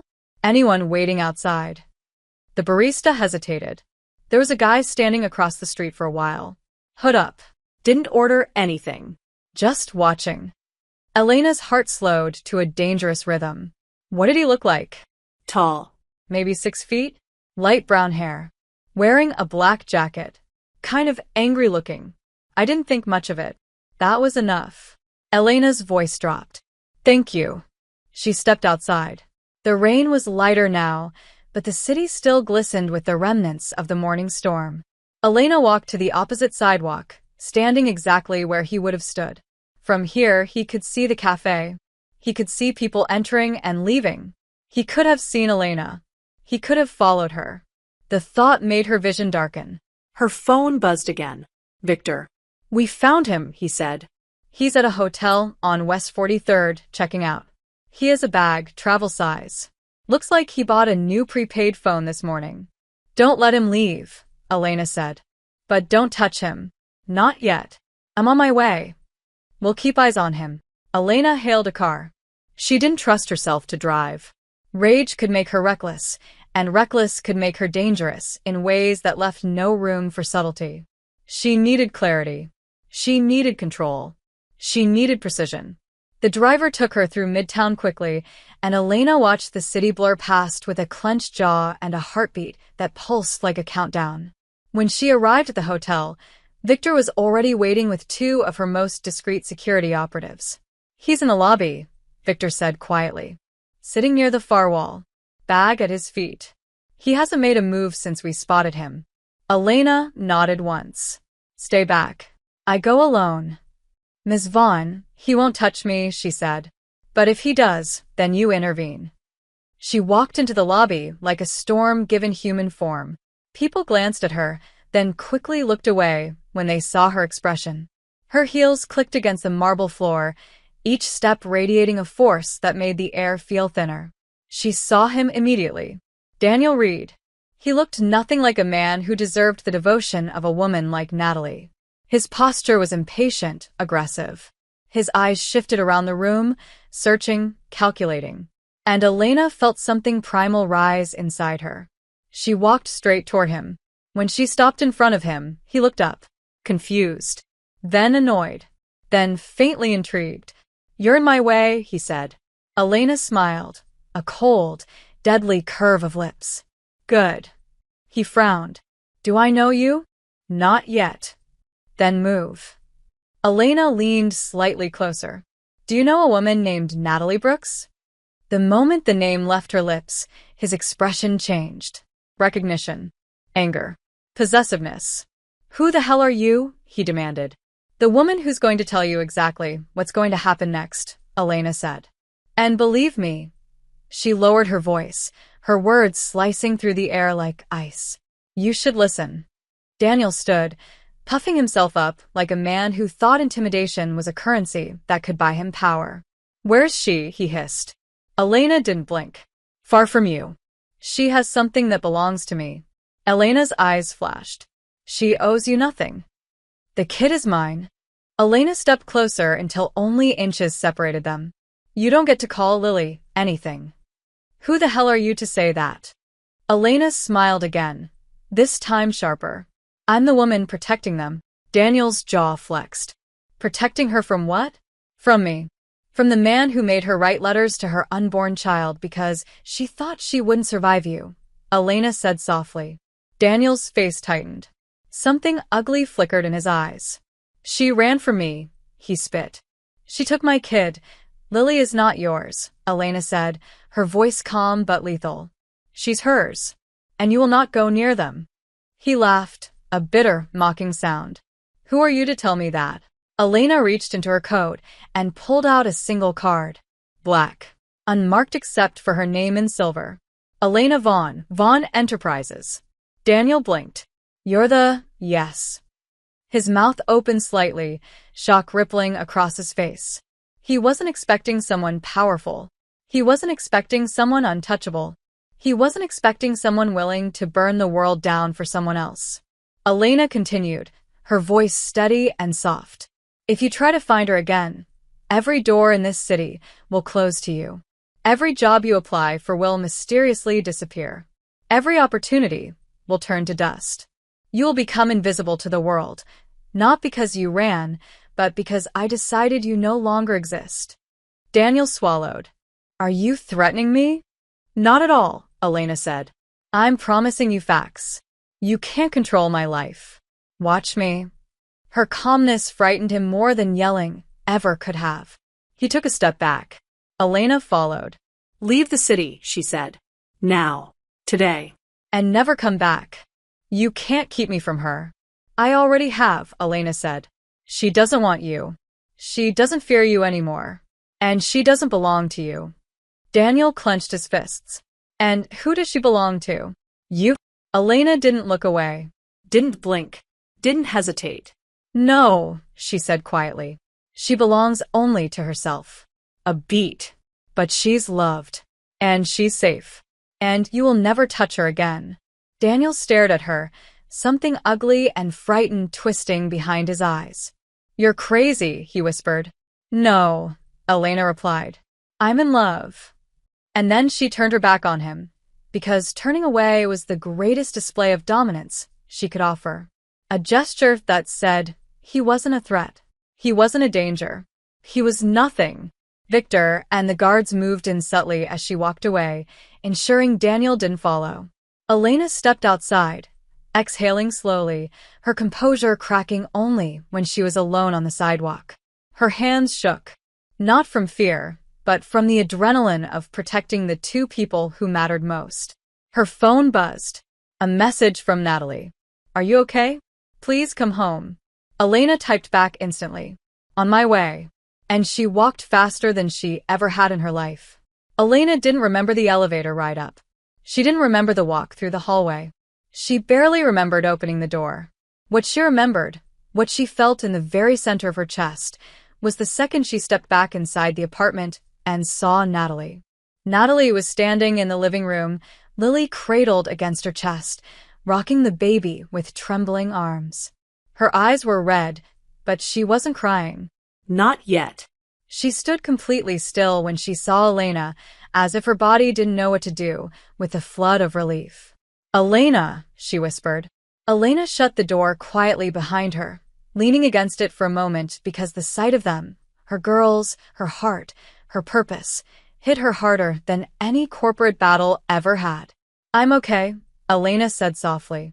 I'm here. Natalie let out a breath that shattered something inside her, a broken, shaky exhale she had clearly been holding since the moment Elena walked out. She moved forward without thinking, without hesitation, without fear. She handed Lily gently into Elena's arms, as if giving her what mattered most, then threw her arms around Elena's waist and buried her face in her shoulder. Elena held Lily securely with one arm and wrapped the other around Natalie, pulling her close in a fierce, grounding embrace. Natalie was shaking. Not violently. Not out of panic. Out of the overwhelming weight of everything she'd felt in the hours Elena was gone. I thought something would happen to you, Natalie whispered against her neck, her voice cracking. I kept imagining. Nothing happened, Elena murmured. I'm fine. But he was close, Natalie said. He was here. In the same city. In the same streets you walk. And he won't be anymore. Natalie pulled back just enough to look at her face, searching her expression for truth. What did you do? Elena hesitated, not because she was unsure, but because this mattered. Because Natalie needed honesty. I made it clear, Elena said quietly, that he will not go near you or Lily again. Natalie swallowed. Did you threaten him?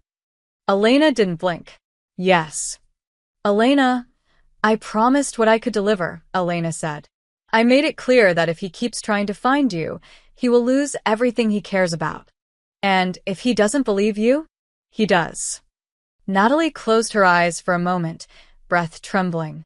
Then she stepped closer again, slipping her arms around Elena's waist, but this time the gesture was different, almost reverent, like she wasn't just holding Elena but anchoring herself to her. I didn't know anyone would ever fight for me, Natalie whispered. Not like that. Not with everything. Elena tightened her arm around her. I would fight for you with more than that. Natalie's eyes glistened. She reached up, brushing her fingers gently along Elena's jaw, tracing a line of warmth across her skin. Why? Elena didn't need to think. Because I love you. Natalie inhaled sharply, the words hitting her with the force of something she had longed for and feared at the same time. She lifted her hand and placed her palm over Elena's heart. You scared me today. I know. You made me realize something, Natalie whispered. If something happened to you, I wouldn't survive it. Elena leaned forward, her forehead resting against Natalie's. Lily cooed softly in Elena's other arm, unaware that she was in the center of a moment that would change everything. Nothing is going to happen to me, Elena murmured. You don't get to lose me. Not in this lifetime. Natalie's breath shook again, but she nodded. She rested her hand on Lily's back, her fingers brushing Elena's at the same time in a gesture so gentle, so intertwined, that Elena felt her chest tighten. "I want to see her," Natalie whispered, "in your arms when I wake up every day." Elena's heart almost stopped. "Natalie, I want you here," she continued, her voice breaking again. "Not visiting, not checking, not helping. I want you here, with us. I want you home." Elena felt something inside her unravel, all the walls she'd built for decades collapsing under the weight of that single, impossible sentence. "Home," her voice cracked. Natalie nodded, her hands sliding up to Elena's shoulders, holding her with trembling certainty. "This feels like home," she whispered. "You feel like home." Elena closed her eyes. She didn't cry, she didn't know how to cry, but she felt the burn behind her eyelids, the pressure of something she'd never allowed herself to feel. "Say it again," Elena whispered. "Please." Natalie didn't hesitate. "Be home with us." Elena kissed her. It was slow this time, deep and aching, filled with everything that had happened and everything they were terrified to hope for. Lily shifted gently between them, reminding them she was there, but she didn't cry. She simply curled into Elena's arm, soft and trusting. When they pulled apart, Natalie rested her forehead against Elena's again, breathing in sync. "Promise me you'll stay," Natalie whispered. "Tonight. Tomorrow. After." Elena nodded, the decision already made long before Natalie asked. "I'm not leaving," Elena murmured. "Not tonight. Not tomorrow. Not ever." Natalie swallowed hard. Her voice broke. "I need you." Elena kissed her forehead. "You have me." The rest of the night unfolded in a quiet, fragile tenderness. They didn't talk about the danger. They didn't talk about Daniel. They didn't talk about fear or threats or plans. They talked about Lily's favorite lullaby, about how Natalie liked her tea, about the first moment Elena realized she was falling in love, about the first moment Natalie realized she felt safe. They lay together in bed again, closer than before, bodies curved into one another, Lily asleep in her bassinet beside them. Natalie tucked her head under Elena's chin, one hand resting over Elena's heart, as if she needed to feel the rhythm to believe she was still there. Elena held her tightly, one hand stroking her hair, the other resting near Lily's little blanket, close enough to reach her at any moment. "I didn't know I could have this," Natalie whispered in the dark. Love. Safety. A future. Elena kissed the top of her head. "You deserve all of it." "With you?" Natalie asked quietly. Elena closed her eyes, pressing her lips to Natalie's hair. "With me," she whispered. Natalie relaxed completely then, sinking into Elena like she had finally found the place she had been searching for her entire life. And Elena felt something she had never felt before. Peace. Real peace. The kind that settles in your bones and whispers that you are exactly where you're meant to be. For the first time, sleep took them both together, wrapped in the certainty of something unbreakable. Elena woke with a strange heaviness in her chest, the kind that whispered that the world outside the warm cocoon of their bed was shifting, preparing to bring a storm she had been expecting but hoping not to face so soon. She blinked her eyes open slowly. Natalie was still tucked against her, breathing softly, her hand resting over Elena's heart as if she'd fallen asleep needing the reassurance of every beat. Lily was in her bassinet beside them, making small, sleepy noises. For a moment, everything felt safe. Then Elena's phone vibrated on the nightstand. A soft buzz, harmless to anyone else, but Elena knew the difference between normal and urgent. She reached for it carefully, not waking Natalie. A message from Victor. "We need to talk." Now. Elena's stomach tightened, but she forced her breath steady. Carefully, she slipped out of Natalie's embrace. Natalie stirred, but Elena brushed a soft kiss to her forehead. "I'll be right back," she whispered. She stepped into the hallway and called Victor immediately. "What happened?" Her voice wasn't loud, but it was sharp, controlled. Victor didn't waste time. "Daniel Reed visited the Department of Child Services this morning." Elena's blood iced. "For what purpose?" He tried to file for custody reinstatement. Elena felt the world tilt for a moment. He's claiming Natalie is unfit, Victor continued. He said she's hiding the child in unsafe conditions and that he fears for the baby's well-being. Elena closed her eyes, fury pulsing through every vein. He has no evidence. He's trying to create it, Victor said. He mentioned he believes she is living in one of your buildings. Elena stiffened. He what? He's fishing. He doesn't know the unit. But he's insinuating she's under the protection of someone powerful and that it's creating a harmful environment for the child. Elena wanted to throw the phone. Instead, she inhaled once. Slow. Deadly.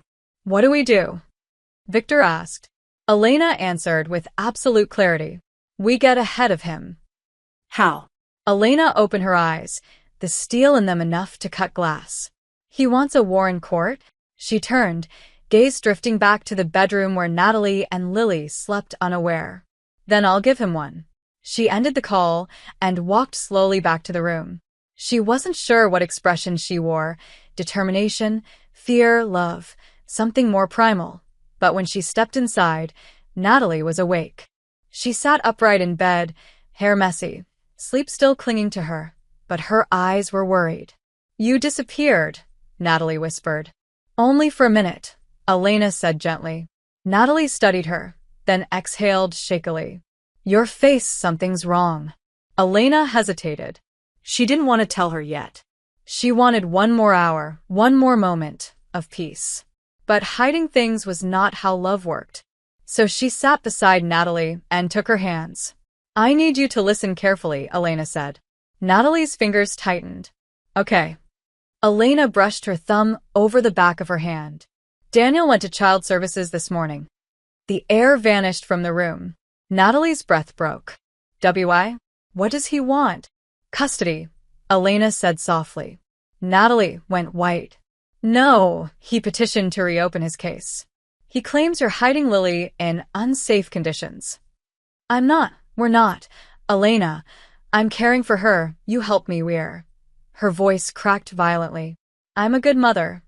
Elena cupped her cheek. You are the best mother I've ever seen. Natalie covered her mouth, shoulders trembling. He can't take her. He can't, Elena, please. He won't, Elena said, pulling her closer. I won't let him. You don't understand, Natalie whispered, panic rising. He knows the system. He knows how to lie. He knows how to charm, and I know how to destroy men like him, Elena said, her voice calm enough to be terrifying. I have lawyers already preparing counteraction, and I will expose him. How? Every record, every threat, every witness. I will drag his past into the light. Natalie's breath trembled against Elena's shoulder. Elena, what if they believe him? Elena kissed her temple, then her cheek, then the corner of her mouth. Tiny, urgent reassurances. They won't, she whispered, because I'll be standing beside you. Natalie closed her eyes, the fear too big to contain. I can't lose her. You're not going to lose her. I can't lose you either. Elena pulled her even closer. You won't. They stayed like that until Lily woke with a tiny cry, breaking the suffocating tension. Natalie wiped her eyes and went to pick her up, but Elena gently touched her arm. Let me. Natalie nodded, watching as Elena lifted Lily with perfect tenderness, cradling her close and soothing her with soft murmurs. Natalie stared, not just at the love in the gesture, but at the protectiveness, the fierceness, the devotion. A woman who had been alone for years now held a baby as if she had been waiting her whole life for her.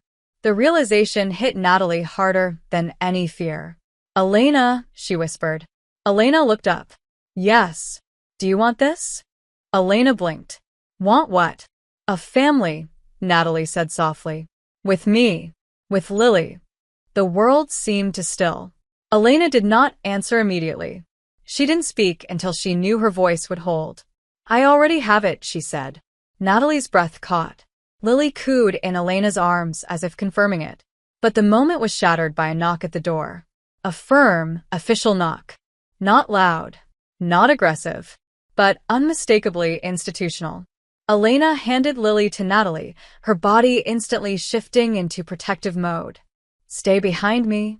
Natalie obeyed, clutching Lily. Elena walked to the door and looked through the peephole. Her stomach dropped. Two individuals stood outside, a woman holding a clipboard and a man wearing a child services badge. Natalie saw Elena's posture change and whispered, "No. No, no, no. It's okay," Elena said softly. "I'm here." "Elena, they can take her." "Not while I'm breathing," Elena said and opened the door. "Ms. Vaughn?" the woman asked politely. "We received a report regarding a child potentially living on this floor. We're conducting a wellness check." Elena smiled. Not warmly, not kindly. It was the smile she used when she was about to dismantle someone's entire argument. "Of course," she said. "Come in." Natalie stiffened, fear rolling off her in waves. Elena reached back and squeezed her hand once, silent reassurance. The officers entered. The woman began asking questions, neutral on the surface, but Elena could hear the system behind them. "Are you the child's mother? How long have you been living here? What are your sources of income? Who else has contact with the child?" Natalie answered honestly, voice shaking but clear. Elena stood beside her, one hand resting lightly on her back, a protective signal the officers could not challenge. Then came the moment Elena anticipated. "And the child's father?" the woman asked. Natalie froze. Elena stepped forward. "Irrelevant," Elena said calmly. "That man has no legal rights. We'll need to verify that." "You can verify with my attorney," Elena replied. "Her office will send every document you need within minutes." The man frowned. "And who are you to the mother?" Natalie stiffened again. Elena answered without hesitation. "I'm her partner." Natalie's breath caught sharply. The officers looked surprised for half a second, but continued with the assessment. The woman glanced at Lily, healthy, fed, clean, cooing in Natalie's arms. "The child appears well cared for," she said. "But given a report, which was filed by a known domestic abuser," Elena cut in, "and which was filed to harass a woman who escaped him." The officers exchanged a look. "We have to follow procedure," the woman said. Elena's voice softened, but somehow became even more powerful. "And I will follow every legal requirement you need," she said. "But understand something clearly. This child is safe. And I will ensure she stays that way." The officers nodded, gathering their things. "Our team will contact your lawyer for documentation," the woman said. "But based on what we've seen today, everything appears in order." Natalie sagged in relief. When the door closed, she turned to Elena, tears spilling. "Partner," she whispered. Elena cupped her face, pressing her forehead to Natalie's. "If you'll have me," she whispered. Natalie kissed her. "Not desperate. Not afraid. Certain." "I already do." But the peace didn't last long. Elena's phone buzzed again. A single message from her investigator. "Daniel is on the move. He's angry. He's not giving up." Elena held Natalie close, her mind already shifting into strategy. The storm wasn't over, but neither was their strength. Elena didn't tell Natalie everything she had read in the last message. She didn't describe the tone her investigator used, the urgency tucked between the words. The way "he's angry" meant something far more dangerous coming from a man like Daniel. She didn't want to scare her. Not when Natalie was holding Lily so tightly her knuckles were white. Not when her eyes still shimmered with the fear child services had left behind. But Elena knew the truth. Men like Daniel didn't simply go away when cornered. They clawed, they lied, they pushed harder. This was his last chance to reclaim control over a woman he believed belonged to him. And he was going to take it. Elena spent the rest of the morning pacing, making calls, sending messages, checking and rechecking the security feeds Victor provided. Cameras positioned at the building entrance, at the elevator, at the garage. Everything looked normal. Everything looked quiet. Too quiet. Meanwhile, Natalie moved slowly around the apartment, still shaken but trying to pretend she wasn't. She changed Lily's clothes. She cleaned up the kitchen. She folded blankets. But her hands trembled every time she looked at the door. Elena felt it like a punch each time. By noon, Natalie finally approached her. "You're hiding something," she said softly. Elena paused, jaw tense. "I'm managing something." "That isn't the same." Elena exhaled, a long, reluctant breath. She took Natalie's hand and led her to the couch. "He isn't giving up," Elena said quietly. "My investigator says he's trying to find anyone who knows you. He's asking people at shelters, old neighbors, anyone he can manipulate." Natalie's face went pale. "Elena, he won't get close to you," Elena promised. "I won't allow it. But if he's searching, then he'll find me before he finds you." Natalie looked at her as if she wanted to believe that with every fiber of her being, but fear still flickered in her eyes. Fear of losing Lily. Fear of losing Elena. Fear of being found again. Elena cupped her face. "Nothing is going to happen to you," she whispered. "You and Lily are safe with me." Natalie leaned into her touch, closing her eyes. "Just promise me you'll be careful." Elena hesitated. "I promise I'll come back to you." It wasn't everything, but it was honest. Hours passed with a tense, heavy stillness. They stayed close to each other, Natalie instinctively gravitating toward Elena's presence, Elena keeping herself between Natalie and any exit, any window, any shadow. It wasn't paranoia. It was preparation. It was love. By mid-afternoon, Lily was asleep in Elena's arms, tiny fingers curled into Elena's shirt, breathing soft and warm. Natalie watched them from the doorway of the bedroom, her chest tightening with a mixture of awe and terror. "You look good like that," Natalie whispered. Elena looked up. "Like what?" "Like someone's mother." Something in Elena's expression broke, quietly, beautifully. Her features softened. Her eyes warmed. She pressed a kiss to Lily's head. "I would do anything for her," Elena murmured. "And for you." Natalie stepped closer, brushing Elena's hair back behind her ear. "I know." The moment held, soft, full, hopeful. And then the intercom buzzed. A shrill, sudden sound that cut through the room like a blade. Natalie flinched. Elena's entire body went rigid. She stood slowly, gently handing Lily to Natalie. "Stay here," she whispered. Natalie tightened her hold on Lily. "Elena, no. Stay. Here." The intercom buzzed again. Elena walked to the panel and pressed the button. "Yes." "Package from Ms. Vaughn," a male voice said. "Come." "Neutral. Ordinary." Elena's eyes narrowed. "Who is this?" "Delivery from Ms. Vaughn," the voice repeated. "Signature required." Elena glanced at the camera monitor next to the panel and froze. A delivery man stood at the building entrance, a cap pulled low, packages in hand, head down. Normal. Ordinary. But behind him, at the edge of the frame, a second figure. Hood up. Hands in pockets. Facing the door. Facing the camera. Facing her. Daniel. Elena's pulse didn't spike. It plummeted, sharp, focused, deadly. "Victor," she murmured under her breath as she dialed him silently on her phone.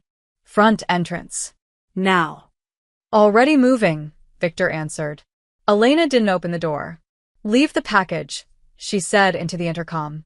"I'll retrieve it later." The delivery man hesitated, then nodded. The camera showed him placing the boxes down. But Daniel didn't move. He stayed exactly where he was, still, coiled, watching the building like a wolf stalking something inside. Elena's jaw tightened. "Natalie," she said, turning to her. "Go to the bedroom. Lock the door. Don't open it unless it's me." Natalie's breath broke. "Elena, do it."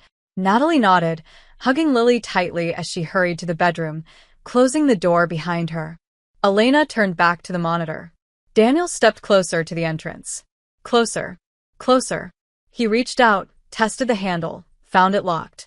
Elena stared at him with an expression she hadn't worn in years. Not anger, not fear, just pure, sharp, calculated resolve. Victor's team appeared on the camera, moving with professional precision. Daniel saw them. His head snapped around. He froze. Then he ran. "Victor!" Elena snapped into the phone. "Do not lose him." "We're on him," Victor said. "He won't get far." Elena wanted to go down. She wanted to chase him. She wanted to end this herself. But then she heard it, the soft, muffled sound behind the bedroom door. Lily whimpering. Natalie whispering soothing words. Her family. Elena's hand fell away from the doorknob. She couldn't leave them. Not now. Not while they were terrified. She walked to the bedroom. Knocked softly. It's me. The lock clicked. The door opened. Natalie stood there, holding Lily against her chest, tears streaking her face. Was it him? She whispered. Elena nodded. Natalie's knees buckled, but Elena caught her, pulling her close, keeping them both upright. He didn't get inside, Elena murmured. He didn't even get past the door. Natalie clung to her. I'm so scared. I know. What if he comes back? He won't, Elena said. Not after today. How do you know? Because Victor is following him. And because I'm done being reactive. Natalie looked up at her, eyes red. What does that mean? Elena brushed her thumb over Natalie's cheek. It means I'm ending this. Elena, safely. Elena added quickly. Legally. Permanently. But I am ending this.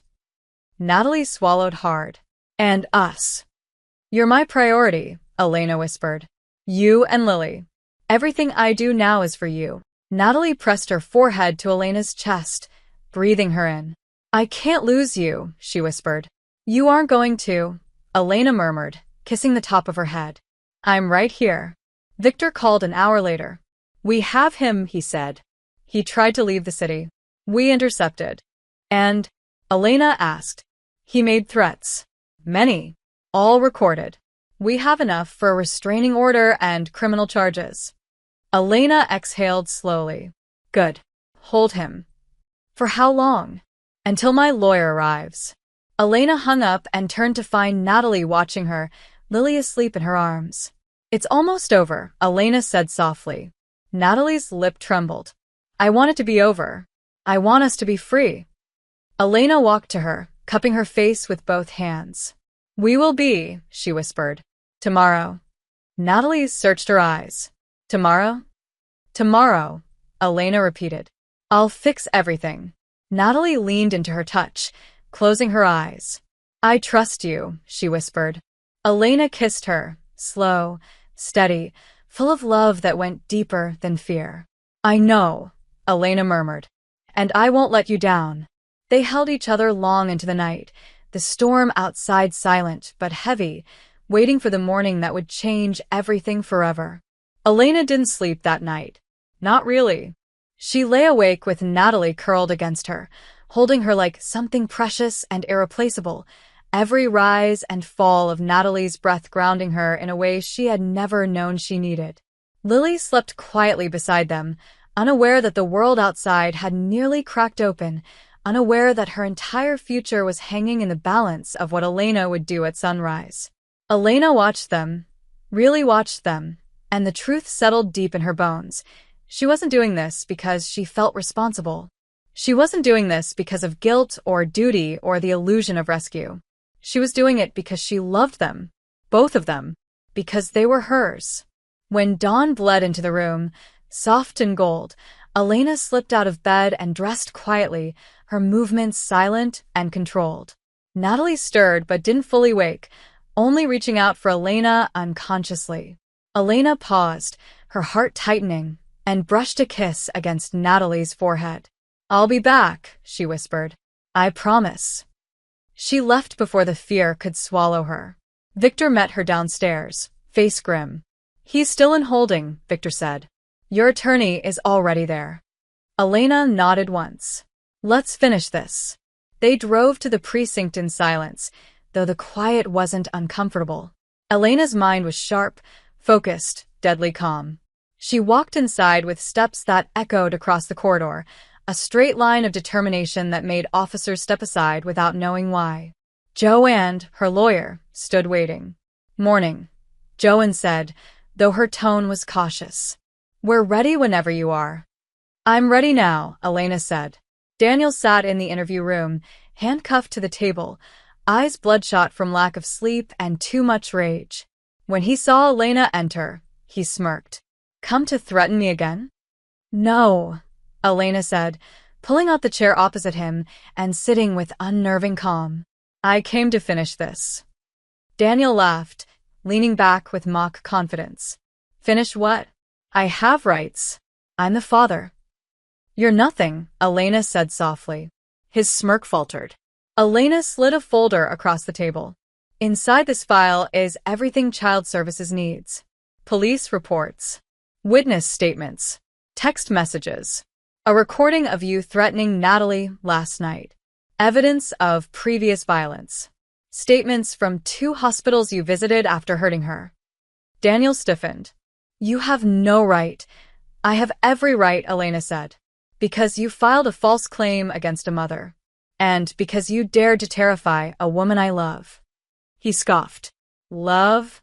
You barely know her. Elena leaned forward, her voice low enough to chill the air. I know everything I need to. I know she raised Lily with nothing but love. I know she survived you. I know she still has nightmares from things you did.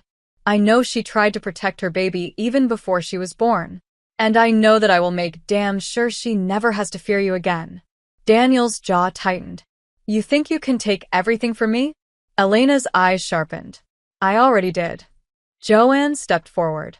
Daniel Reed, based on the evidence provided, the state will be filing an emergency protective order for Natalie Brooks and her child, as well as pursuing charges related to harassment, stalking, and endangerment. You will not be allowed near them.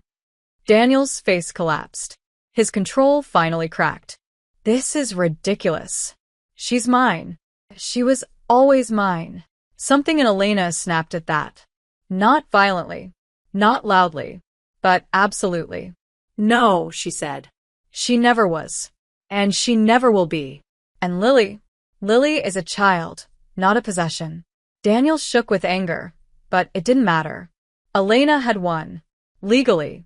Emotionally. Entirely. Joanne nodded toward the door. We're done here. Elena stood. Daniel yelled as she walked out, but she didn't turn back. He no longer had power. He no longer counted.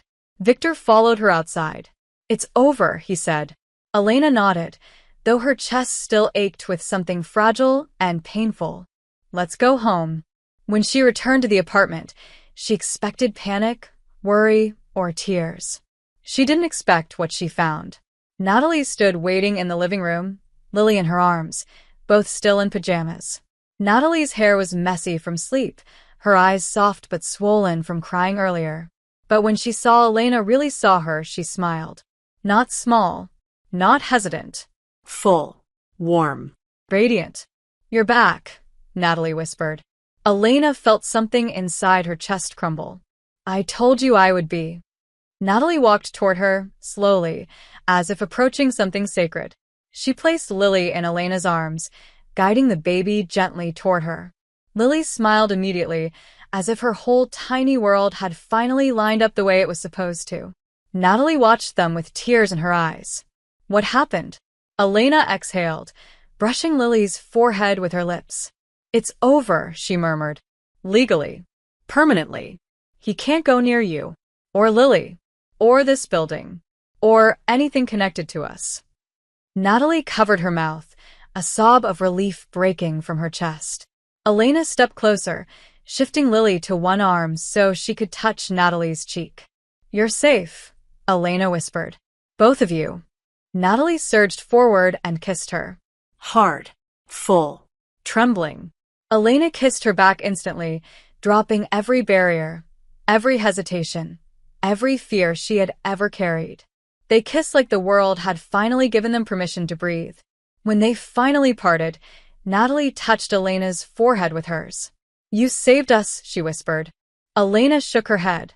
No, she said softly. You saved me. Natalie blinked. How? Elena swallowed, her voice unsteady. Because you made me feel again. You made me choose something other than work, other than loneliness. You made me want a life I didn't even know I wanted. Natalie wiped her tears. And, do you still want it? Elena looked at her, really looked, at her soft eyes, at the baby in her arms, at the tiny apartment that felt more like home than her penthouse ever had. And she knew the answer wasn't coming. It had always been there. Yes, Elena said. Forever. Natalie's breath caught. Then stay, she whispered. Not as a guest. Not as a visitor. Stay as ours. Elena felt her heart break open in the most beautiful way. I'm yours, she whispered back. I'm hers. I'm home. Natalie kissed her again. Slow this time, soft, full of promises they didn't need to speak. The sun filtered through the window, warm and golden, wrapping them in light. Lily cooed happily, reaching her tiny hands toward both of them. And Elena knew this was her life now. A life built not from power or control, but from love, safety, softness. A life where she could wake up to laughter, to tiny hands gripping her shirt, to Natalie smiling in the morning light. A life she never imagined. A life she would protect with everything she had. Natalie rested her head on Elena's shoulder. Lily nestled between them. What happens now? She whispered. Elena kissed the top of her head. Now. Elena said softly. Now we build our family. And they did. The classroom smelled like crayons, glitter glue, and the faint sugary scent of cupcakes cooling on a table in the corner, and 5-year-old Lily Von Brooks was practically vibrating with excitement as she sat in her tiny chair, legs swinging, ponytail bouncing every time she turned her head. Are they here yet? She whispered to her teacher for the 3rd time in 5 minutes. Ms. Harper smiled. Almost sweetheart. Mother's Day performances always run a little late. Lily nodded, but subtly checked the door again, clutching the paper flower she had made. Pink, slightly crooked, decorated with more glitter than should be legal. She couldn't wait. She had been talking about this day for weeks. About how she was the only kid in class with 2 moms. About how Ms. Elena was going to wear her boss jacket that means business but also means love, and how Mommy Natalie was going to cry the second Lily started singing, because she always cries when she's happy, but not in a sad way. When the door finally opened, Lily gasped so loudly half the class turned. Mommies, she squealed, launching herself from her chair and sprinting across the room with full 5-year-old determination. Elena barely had time to crouch before Lily slammed into her, arms wrapping tight around her neck. Elena let out a soft, winded laugh, lifting her up easily. There you are, sunflower, she murmured, kissing her cheek. You grew extra since yesterday. Are you sure you're not turning 6 today? Lily giggled. No. I'm only 5, Mommy Lena. Natalie joined them, brushing back Lily's hair and kissing the opposite cheek. Hi, baby. You look beautiful. Lily beamed, gripping both their faces dramatically. You two look beautiful too. She kissed them with the exaggerated, sticky affection only children could give, then gasped. Come sit. Come sit. It's starting. She grabbed their hands, one tiny palm in each, and tugged them toward the seats arranged in rows of tiny chairs that definitely weren't made for adult bodies. Elena sat down with careful CEO precision, clearly trying not to break the furniture. Natalie tried not to laugh. Lily ran back to her spot with the other kids, waving enthusiastically as if her moms were across a stadium instead of 2 meters away. She's excited, Natalie whispered. She's perfect, Elena whispered back, sliding her hand discreetly into Natalie's. The performance began, 25 5-year-olds singing loudly, off-key, and with more passion than rhythm. Most parents teared up. Natalie wiped her eyes at least 4 times. Elena pretended she wasn't watching Natalie more than the children. When Lily stepped forward for her solo line, she took a deep breath and sang, clear and sweet, I have 2 mommies who love me a lot. Some parents, Ed. Some clapped early. Natalie openly sobbed. Elena felt her chest swell, soften, crack, and rebuild all at once. After the performance, the kids ran to their parents to hand out their Mother's Day presents. Lily barreled toward them, holding 2 paper flowers, one pink, one blue. This one's for Mommy Lena, because you're strong and brave and protect us, she said proudly, handing over the blue one. And this one's for Mommy Nat because you make the best pancakes and you sing while brushing my hair. Natalie sniffed, taking the flower like it was a priceless artifact. Elena crouched, pulling Lily close again. What about you, Sunflower? Which one did you make for yourself? Lily giggled. I don't need one. I have you too. She wrapped her arms around their necks at once, pressing her forehead to Elena's, then Natalie's. You're my mom's. I'm the luckiest girl ever. Elena felt something warm flood her chest, soft and overwhelming. A feeling she still wasn't used to. A feeling she never wanted to lose.